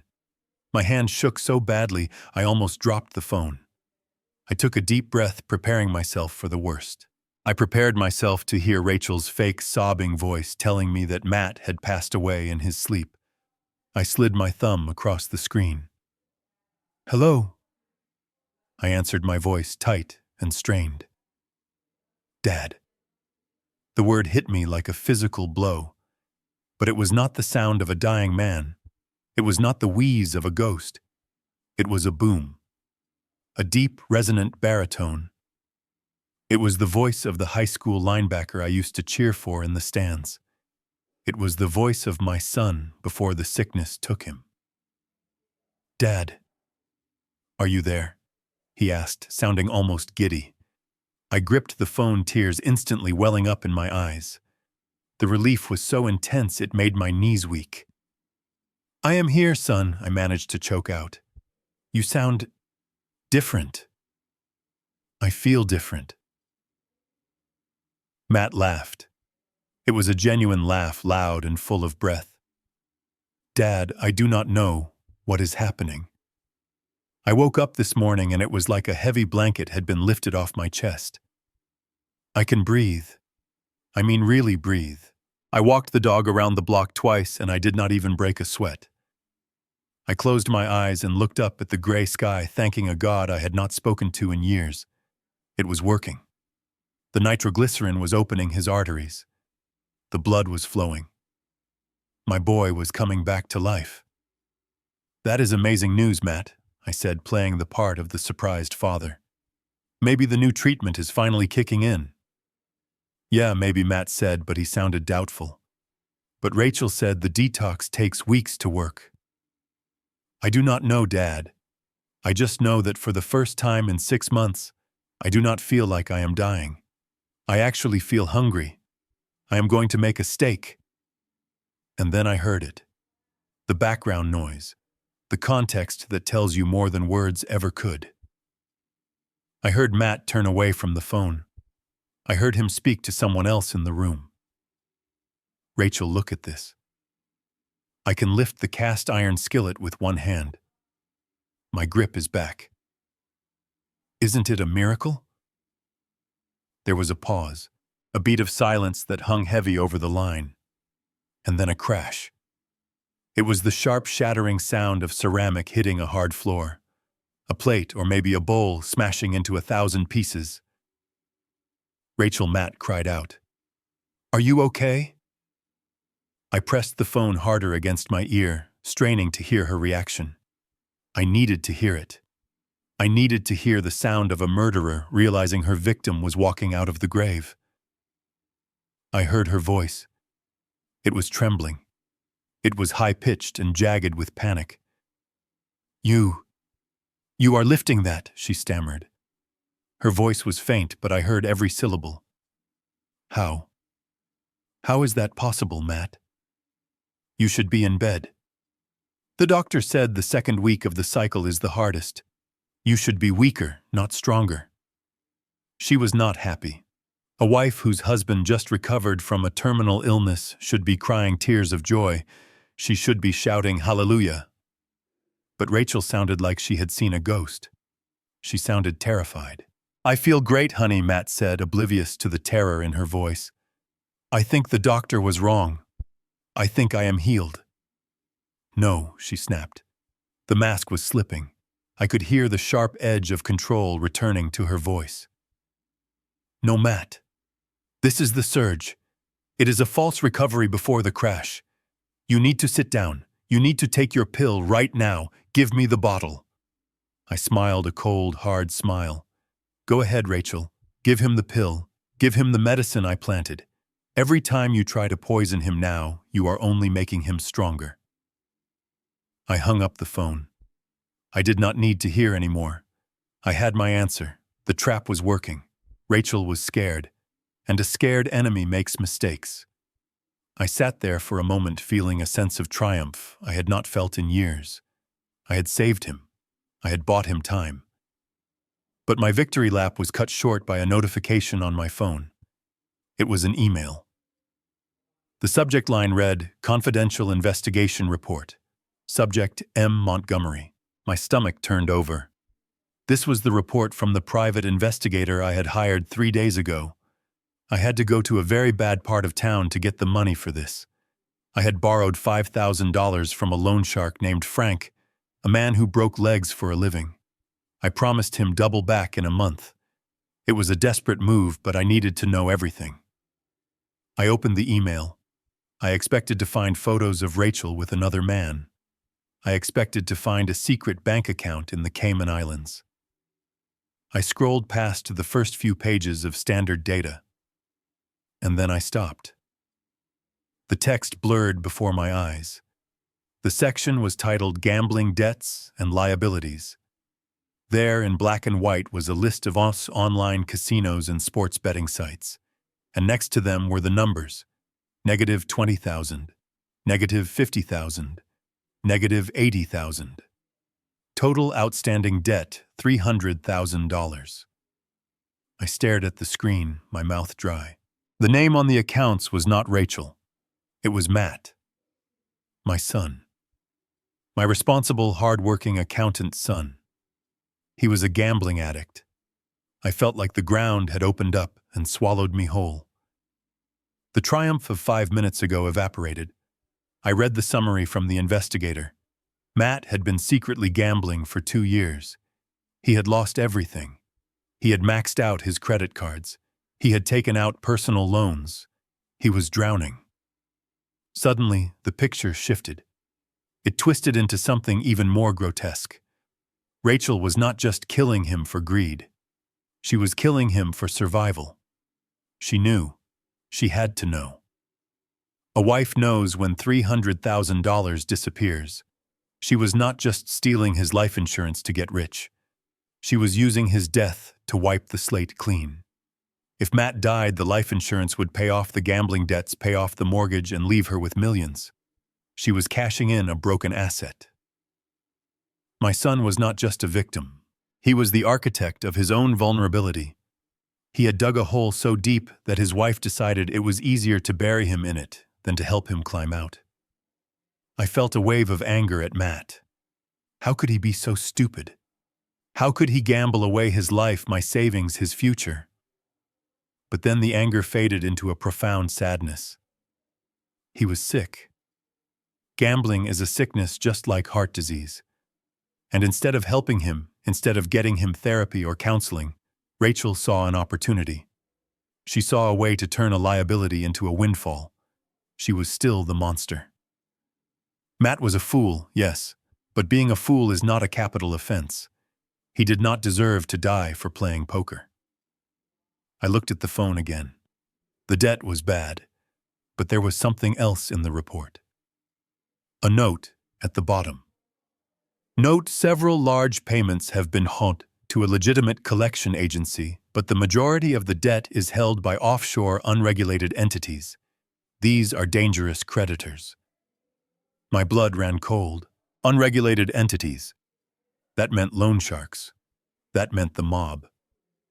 If Matt owed $300,000 to criminals, they would not care if he was sick. They would come for him. And if he couldn't pay, I realized then that the clock was ticking faster than I thought. Rachel was racing against time.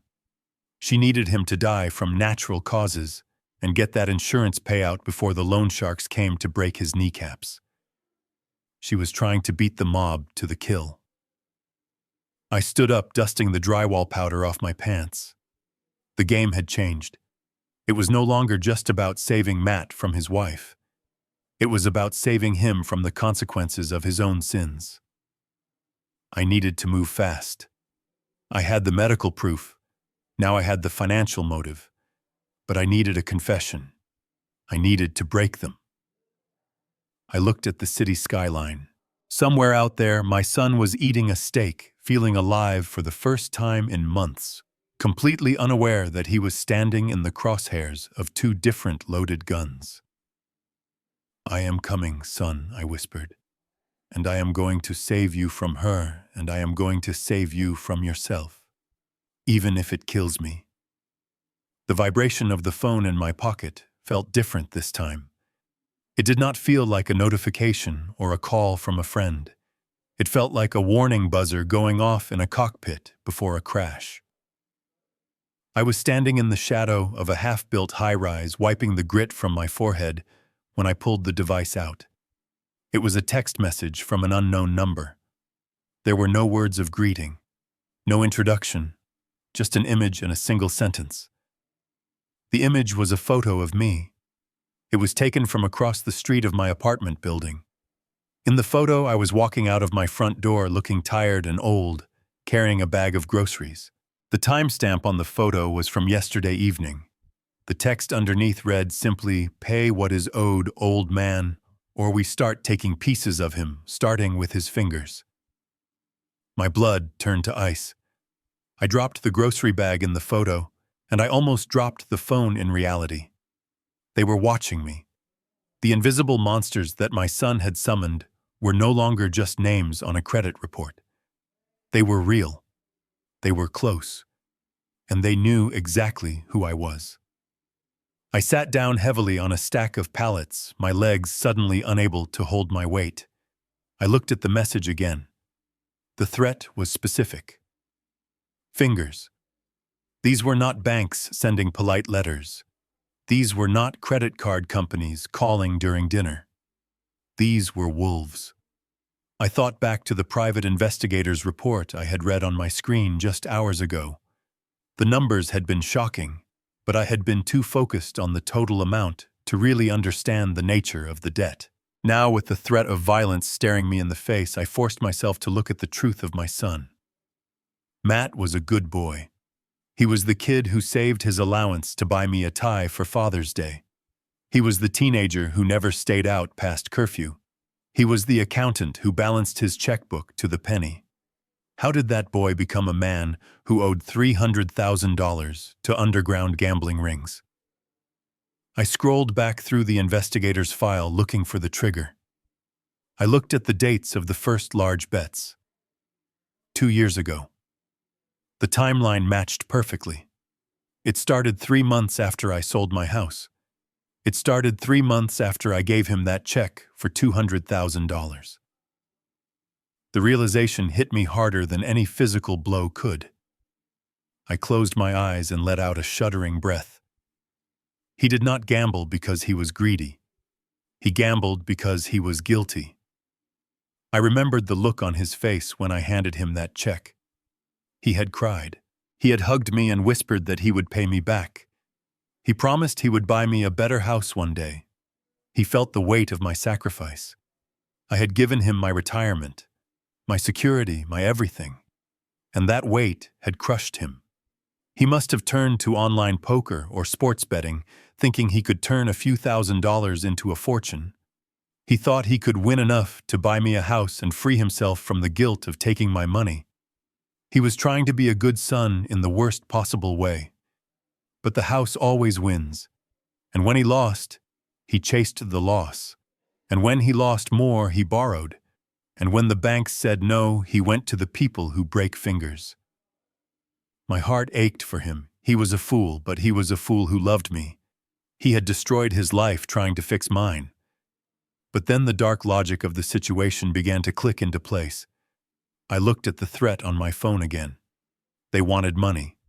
They wanted their $300,000. And then I thought of Rachel. Suddenly the picture shifted. The pieces of the puzzle I had been holding, the fake medicine, the life insurance policy, the gambling debt, they all snapped together to form a terrifying image. Why would a wife kill a husband who owes money? If Matt dies, the debt does not just disappear. Usually the creditors come after the estate. They come after the spouse, unless the death is worth more than the debt. I did the math in my head. The life insurance policy was for $5 million. The gambling debt was $300,000. If Matt lived, they were ruined. The sharks would come. They would take the house. They would take the cars. They would expose Matt's addiction to his firm, and he would lose his job. They would be destitute, and Rachel would lose her social standing. She would be the wife of a broke, unemployed gambling addict. But if Matt died of a tragic, sudden heart attack, the insurance company would cut a check for $5 million. Rachel could pay off the loan sharks quietly. She could keep the house. She could keep the cars. She would be the grieving, wealthy widow of a man who died too young. She would be free. She was not just killing him out of malice. She was killing him as a business decision. She was liquidating a distressed asset. But there was another layer to this, a layer that made my stomach churn. Did she know about the threats? She had to. These people do not just text the father. They harass the wife. They probably sent her photos of Matt sleeping. They probably threatened her safety too. And that is why she was rushing. That is why she invented the fake doctor and the flower pills. She was in a race against the executioners. She had to kill Matt before the loan sharks did. Because if the loan sharks got to him first, if they beat him to death in an alley or broke his skull, it would be a murder investigation. The police would get involved. The insurance company would delay payment. The suicide clause might even be triggered if they made it look like he took his own life. Rachel needed him to die cleanly. She needed him to die in his sleep, or in his favorite chair clutching his chest.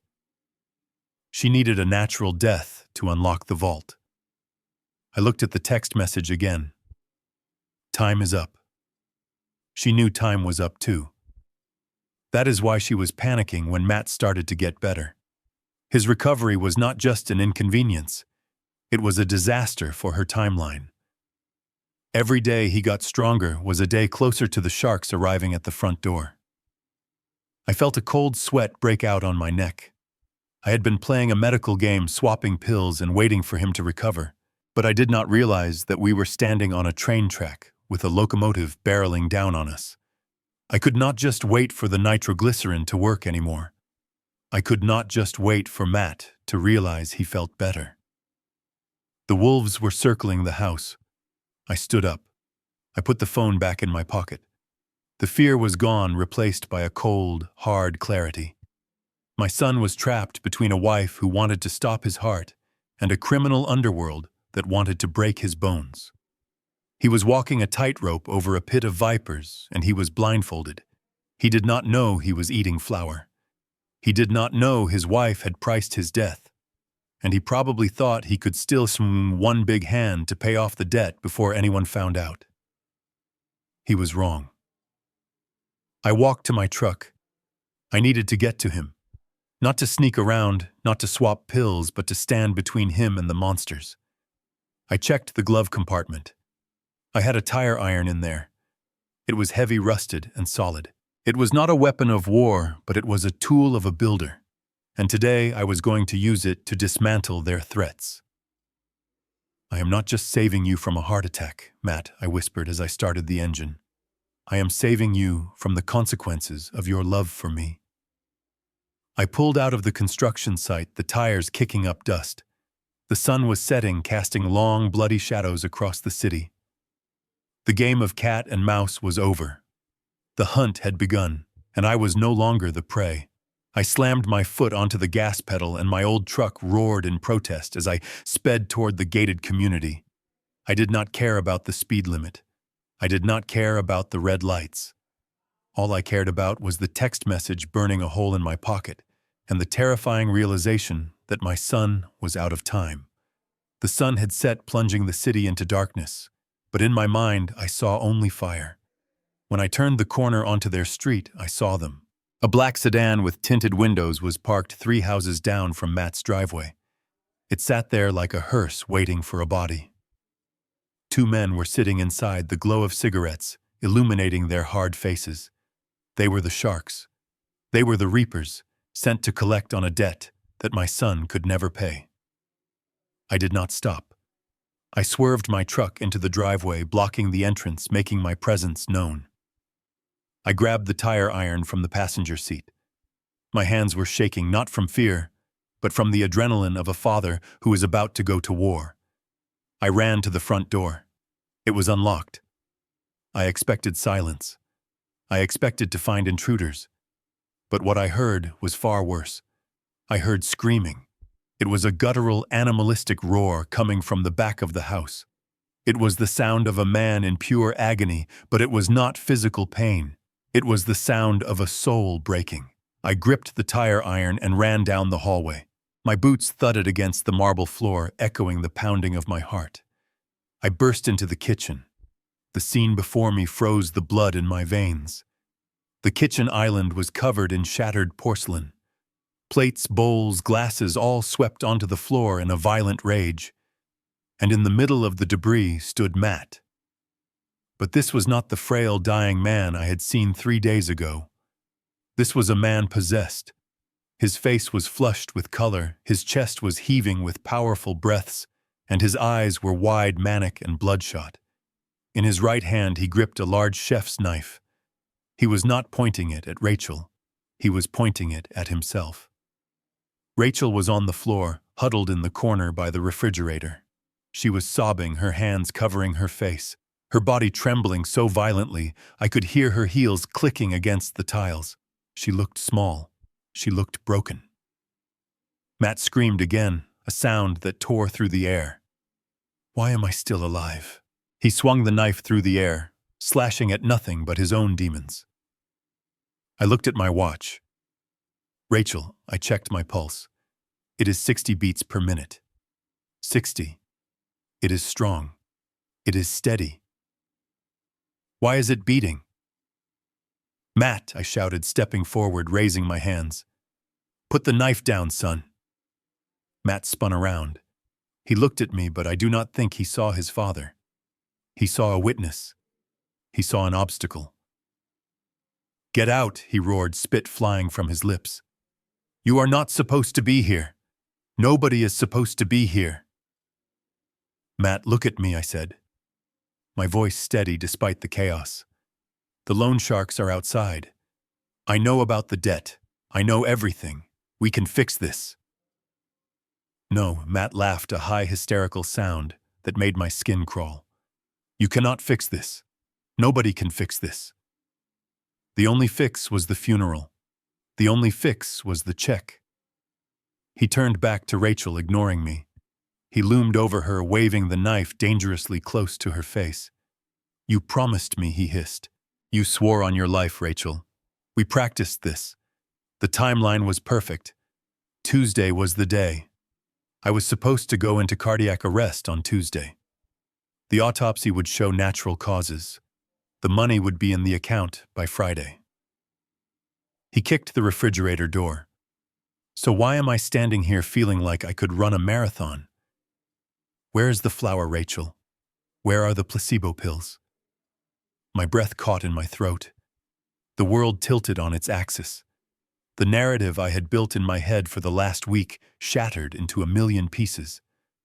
I looked at Rachel. She was not the mastermind. She was not the Black Widow. She was the victim. Rachel looked up, her face streaked with mascara and tears.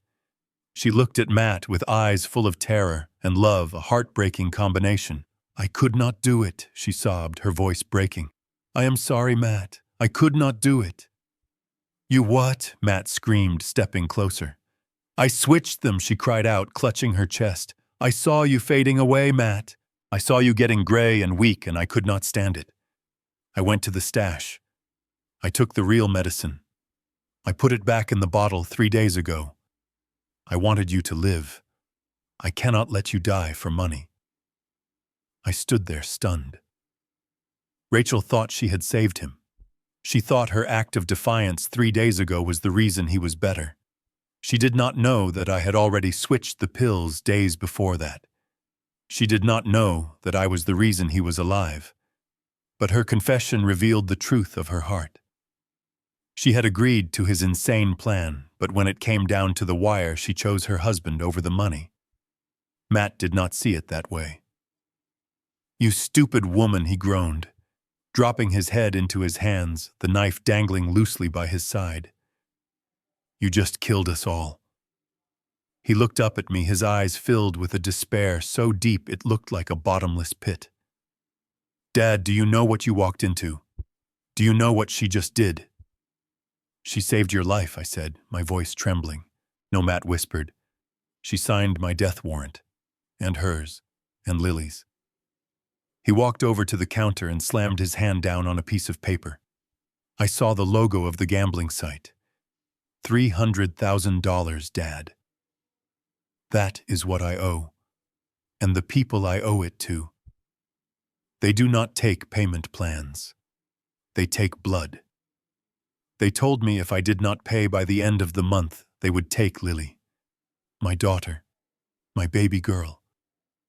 He began to cry, great heaving sobs that shook his entire body. I had a plan, Dad. It was a perfect plan. I have a $5 million policy. If I die of natural causes, everybody wins. Lily goes to college, Rachel keeps the house, you get your money back, and the bad men go away. He looked at me, pleading for understanding. I am worth more dead than alive, Dad. I am just a screw-up who lost everything. But dead. Dead, I am a hero. Dead, I am a provider. He turned to Rachel, his anger gone, replaced by a broken hopelessness. I begged you, Rachel. I begged you to help me go. I am too coward to do it myself. I needed you to give me the flour. I needed you to let me sleep. Why did you have to love me so much? Rachel crawled across the floor and wrapped her arms around his legs. Because you are my husband, she wailed. I don't care about the money. I don't care about the house. We can run, we can hide. But I cannot bury you, Matt. I cannot. I dropped the tire iron. It clattered loudly on the floor, breaking the spell of their misery. I looked at my son. The boy I had raised. The boy I had protected from scraped knees and schoolyard bullies. He had grown up to build a prison for himself out of lies and debt, and he had tried to check out of it the only way he knew how. He was not a villain. He was a desperate, drowning man who thought the only life raft big enough to save his family was his own coffin. And Rachel. I had judged her. I had hated her. I had called her a monster in my mind. But she was just a terrified wife bullied and manipulated by a husband she adored, forced into a pact she never wanted to make. She was the one who had been carrying the weight of his suicide note every single day, feeding him the poison he demanded until her heart finally broke and she chose to save him against his will. I walked over to Matt. I grabbed the knife from his hand. He did not resist. He was empty. I tossed the knife into the sink. I grabbed Matt by the shoulders. He was taller than me now, but in that moment he felt like a child. "You listen to me," I said, my voice low and fierce. "You are not a check. You are not a policy number. You are my son." I looked at Rachel. "Get up," I said gently. "Get up, Rachel." She stood up, shaking, wiping her face. I looked at both of them. The ruined kitchen, the shattered glass, the broken dreams. "You think this is over?" I asked. "You think because the plan failed, you are dead?" Matt nodded, tears streaming down his face. "They are outside, Dad. I saw them. They are going to come in here, and they are going to hurt us. Let them come," I said, a cold resolve settling in my gut. I turned to the door. I have spent 40 years building things that stand up to storms. I have spent my life working with concrete and steel, and I will be damned if I let a couple of thugs in a sedan tear down my family. I looked back at Matt. "You wanted to save this family by dying. That is the easy way out. Now you are going to do the hard thing. You are going to live, and we are going to fight." I pulled out my phone. I dialed a number I had sworn I would never call again, a number that belonged to a past I had buried deep. "Frank," I said when the line connected, "I need a favor, and I am willing to sell my soul to get it." I hung up. I looked at Matt and Rachel. "Clean this mess up," I ordered.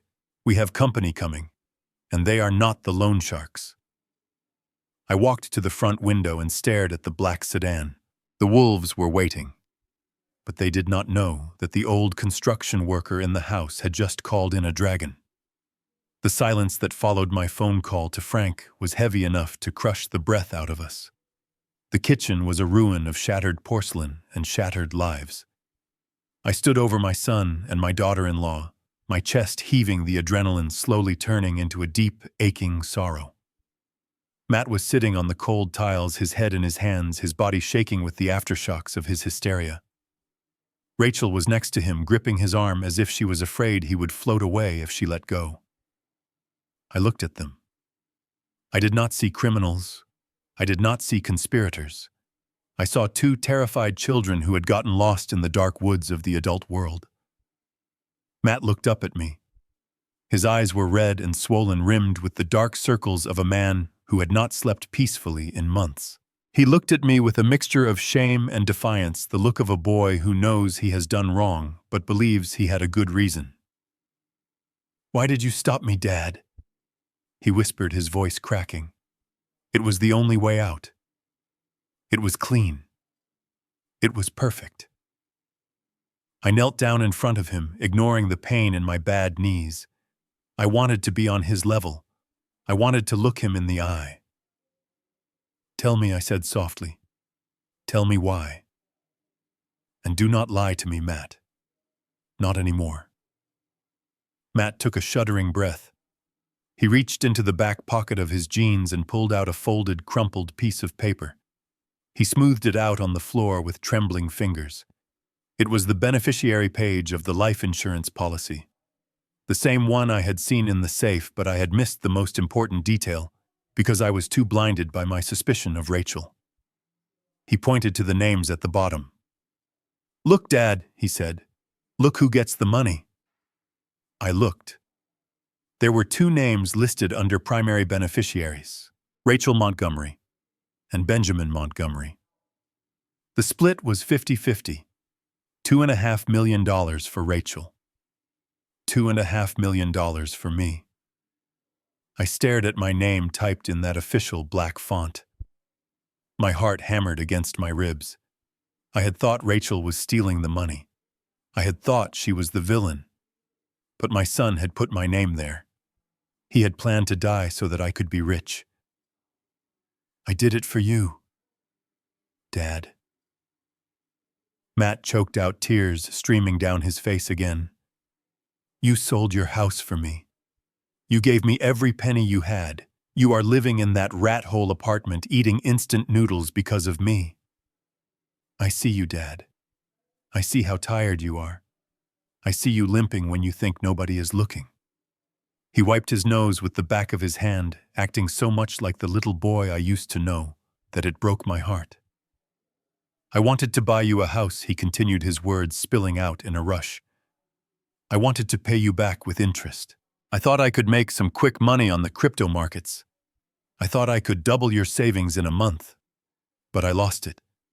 I lost the first 50,000 in a week. And then I panicked.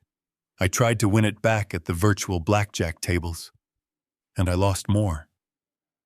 And then I borrowed. He looked down at his hands, the hands of an accountant, soft and uncalloused, so different from mine. I dug a hole so deep I could not see the sky anymore, Dad. I am $300,000 in debt to bad people, but I am worth 5 million dead. Do the math. It is the only investment I have left that pays out. I listened to his twisted logic. I listened to the monstrous calculus he had performed on his own life. He had weighed his heartbeat against a bank balance and decided he was worth more as a corpse than as a father and a son. You are not useless, I said, my voice thick with emotion. I am, he shouted, suddenly angry. I am a failure. I lost your retirement. I endangered my wife. I am nothing but a burden. If I die, you get $2.5 million. You can retire, Dad. You can move to Florida. You can fish every day. You never have to lift a brick again. And Rachel pays off the sharks and keeps the house for Lily. Everyone is happy. Everyone wins. He looked at me with a desperate hope, begging me to validate his sacrifice, begging me to agree that his death was a good business deal. You have to let me go, Dad, he whispered. It is the only way I can be a good son. It is the only way I can pay you back. I felt a heat rise up in my chest. It was not anger at the gambling. It was not anger at the debt. It was a furious, burning rage at the idea that my son thought my love was transactional. He thought I gave him that money as a loan. He thought he had to buy my affection. He thought his life was a currency he could trade to make me comfortable. I stood up. I felt a surge of energy that I had not felt in 20 years. Stand up, I commanded. Matt looked confused.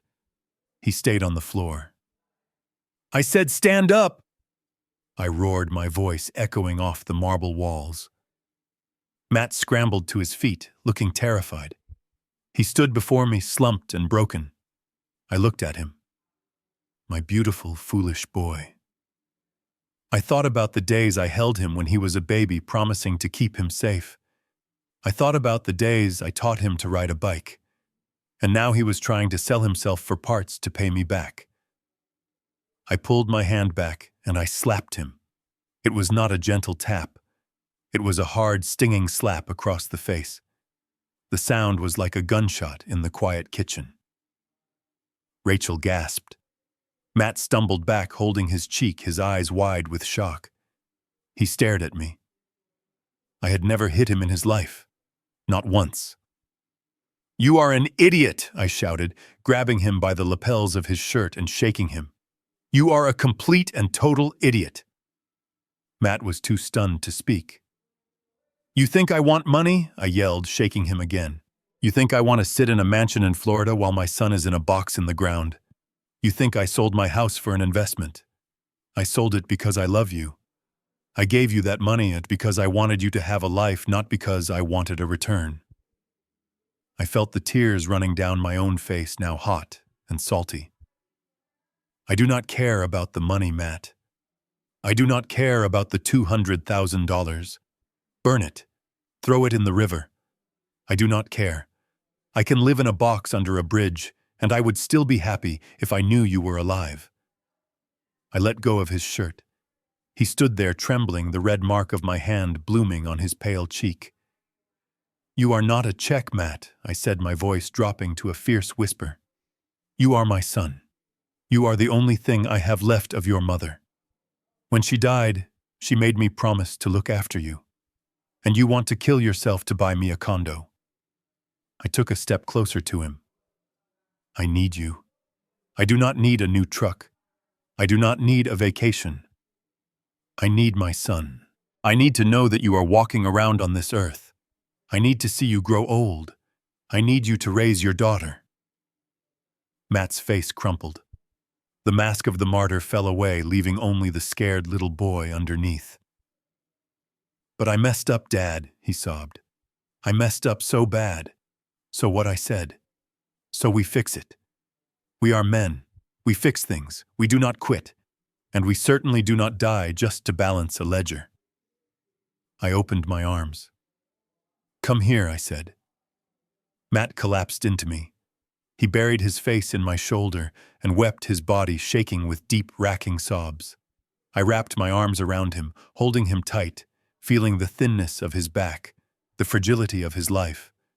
I held him like I used to hold him when he woke up from a nightmare. "It is okay," I whispered into his hair. "It is okay. I have got you. I have got you."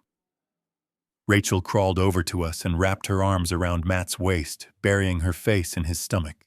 We stood there, in the middle of the kitchen, a tangled knot of grief and love, 3 broken people holding each other up.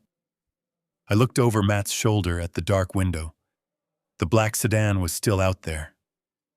The debt was still real. The danger had not passed. But something fundamental had shifted in that room. The lie was gone. The isolation was gone. Matt had thought he was alone. He had thought he was a burden. Now he knew he was the most valuable thing in the world to me. And that knowledge gave him something the false medicine never could. It gave him a reason to fight. I pulled back and looked him in the eye. I wiped a tear from his cheek with my thumb. "We are going to pay them," I said firmly. "We are going to sell this house. We are going to sell the cars. We are going to sell everything if we have to. But we are going to pay them, and you are going to live. Do you hear me?" Matt nodded, sniffing. "I hear you, Dad." "Good," I said. "Now wipe your face. Frank is coming, and we need to look like we are ready to do business, not like we are ready to die." I turned to Rachel. "Get the coffee," I said. Strong. We have a long night ahead of us. For the first time in months, I saw a spark of life in Matt's eyes. It was faint, but it was there. It was the spark of hope. And as long as that spark was there, I knew we had a chance. The money was gone. The luxury was gone. But my son was back. And that was a trade I would make 1,000 times over. I walked into the hallway and closed the door to the kitchen. I needed silence. I needed to compose myself because I was about to do the hardest thing I had ever done in my life. I was about to murder my own pride. The phone felt like a lead brick in my hand. I stared at the contact list and scrolled down to a name I had not looked at in 10 years. Frank. Frank was a real estate mogul. He was a billionaire who built glass towers that scraped the sky. He was also the most arrogant, difficult man I had ever met. I had been his foreman for 20 years. I ran his sites. I kept his crews in line. But we parted ways on bad terms. He wanted me to use cheap concrete on a foundation to save money, and I refused. I told him I would not build a tomb for someone else to live in. He called me a stubborn fool and fired me on the spot. I swore that day I would starve before I ever asked him for a crumb of bread. But I was not asking for bread. I was asking for my son's life. I looked out the window. The black sedan was still there. The cigarette smoke from the open window curled up into the night air like a venomous snake. They were waiting. If I did not fix this in the next 10 minutes, they were going to come inside. I pressed the call button. The phone rang once, twice, 3 times. I held my breath, praying he was still awake. "Hello?" The voice was gruff and sharp. It sounded like gravel crunching under a tire. "Frank." "It is Ben. Ben Montgomery." There was a long silence on the other end. I could hear the clinking of ice in a glass. "Well, well, the prodigal bricklayer returns." I thought you were dead, Ben, or at least too proud to pick up a phone. I swallowed the lump in my throat. I squeezed my eyes shut. I need help, Frank. Frank laughed. It was a dry, humorless bark. Of course you do. Nobody calls me at midnight just to say hello. What is it? Did you get sick? Do you need a recommendation for a nursing home? I need money, I said, my voice shaking despite my best efforts to keep it steady. I need $300,000, and I need it tonight. The laughter stopped abruptly. 300 grand. You must be joking. You walked out on me over a $10,000 concrete pour, and now you want a fortune. Go to a bank, Ben. I cannot go to a bank, I whispered. I do not have time. Frank, please. It is life or death. My son is in trouble. Let me guess. Frank sneered. He is a junkie, or a gambler, and you are trying to bail him out. You always were too soft, Ben. You treat people like they are better than they are. He was right, and that made it hurt more. But I could not argue. I could not fight back. I had to surrender. I am begging you, Frank, I said. I felt my knees hit the floor. I physically knelt down in the dark hallway, clutching the phone with both hands. I am on my knees, Frank. I have never asked you for anything. I gave you 20 years of my life. I made you millions. Please, save my boy. What is in it for me? Frank asked coldly. I am a businessman, Ben. I do not run a charity for old foremen. I took a deep breath. I knew what I had to offer. I had nothing left but the one thing I had tried to retire. My body. I will work for you, I said. You are 70 years old, Ben, Frank scoffed. What can you do?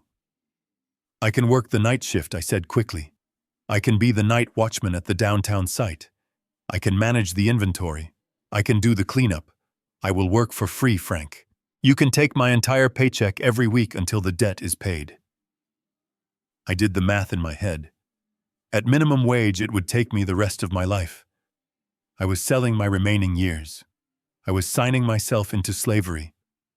I will work until I drop, I promised. I will never call in sick. I will never take a holiday. I will belong to you. Just send the money, please. There was silence again. I could hear a clock ticking in the background of his office. I could hear my own heart thumping against my ribs. You really mean it, don't you? Frank asked quietly. You would trade your freedom for a gambling debt. He is my son, Frank. There was a heavy sigh on the other line. You are a fool, Ben. You always were. You are honest to a fault and loyal to people who do not deserve it. But good help is hard to find these days, especially honest help. I waited. Fine, Frank said. I will wire the money to your old account. But tomorrow morning you show up at the site, 7 p.m. sharp. You are my night watchman. And Ben, you are never retiring. You are going to die in a uniform with my name on it. Do you understand? I understand, I whispered. Thank you, Frank, thank you. Do not thank me. Get to work. The line went dead. I stayed on the floor for a moment. I felt lightheaded. I had just sold the last dignity I had. I was no longer a retired father. I was a servant. I would spend my final years patrolling empty buildings in the cold instead of fishing or sleeping. But then my phone pinged. I looked at the screen. A deposit notification. $300,000. I stood up. My knees cracked. I felt every year of my age, but I also felt a surge of power. I walked back into the kitchen. Matt and Rachel looked up at me with terrified eyes. Give me the account number, I said to Matt. The offshore one. The one the sharks gave you. Matt fumbled with his phone and read me the number. I typed it in. I hit transfer. "It is done," I said. Matt stared at me. "What? What is done?" "The debt," I said, tossing my phone onto the table. "It is paid.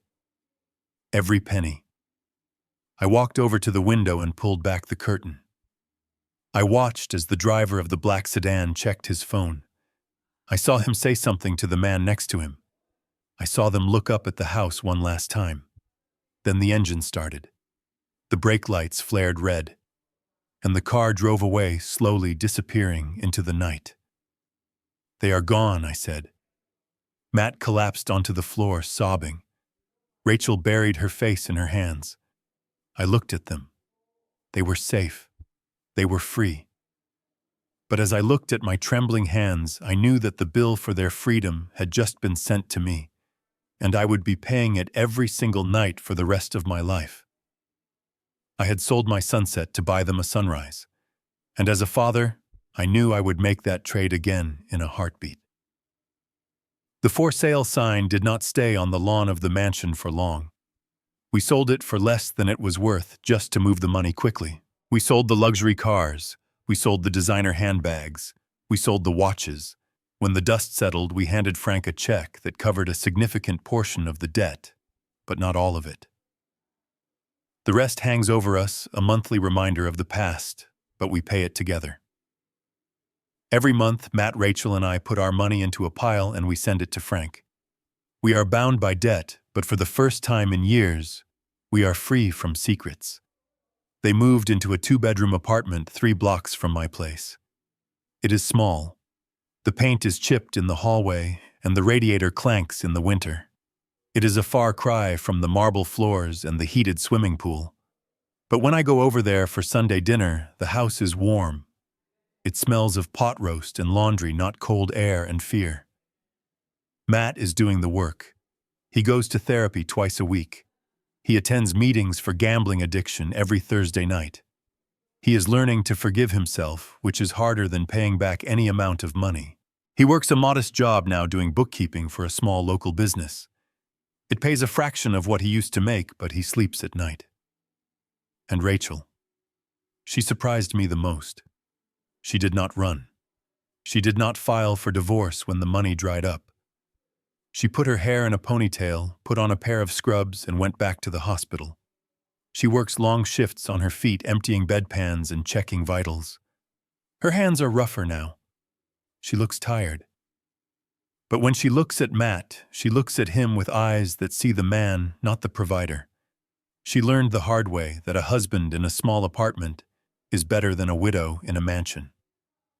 It has been exactly 1 year since that night in the kitchen.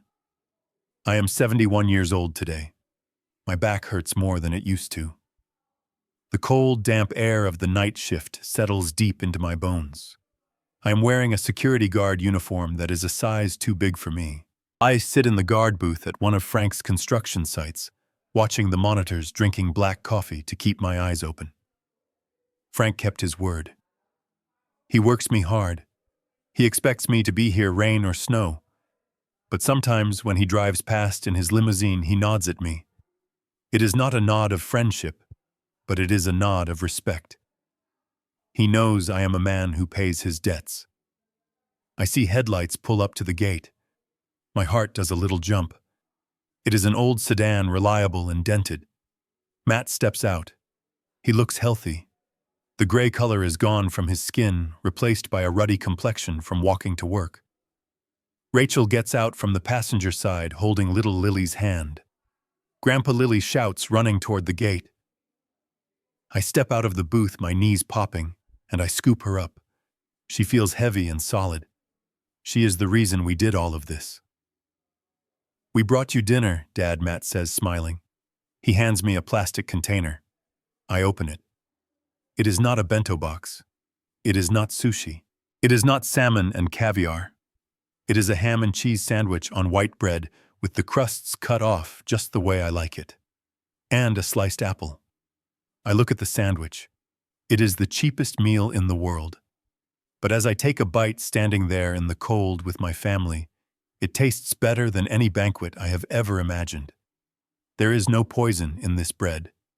There are no lies in this meat. I look at my son. He is alive. He is breathing. He is standing tall. I have lost my retirement fund. I have lost my house. I have lost the easy, lazy twilight years I thought I had earned. I have to put on heavy boots and work while other men my age are sleeping in soft beds. I will probably work until the day my heart stops. But I look at Matt laughing with his daughter. I look at Rachel holding his arm. I look at the peace on their faces. I saved the soul of my son. I kept my family from shattering into a million pieces. I bought them a future with my own labor. And as a father looking at them, under the harsh light of the security lamp, I know one thing for sure. That was the best deal I ever made in my entire life. This story taught me that true wealth is not found in bank accounts, real estate, or the opinions of others.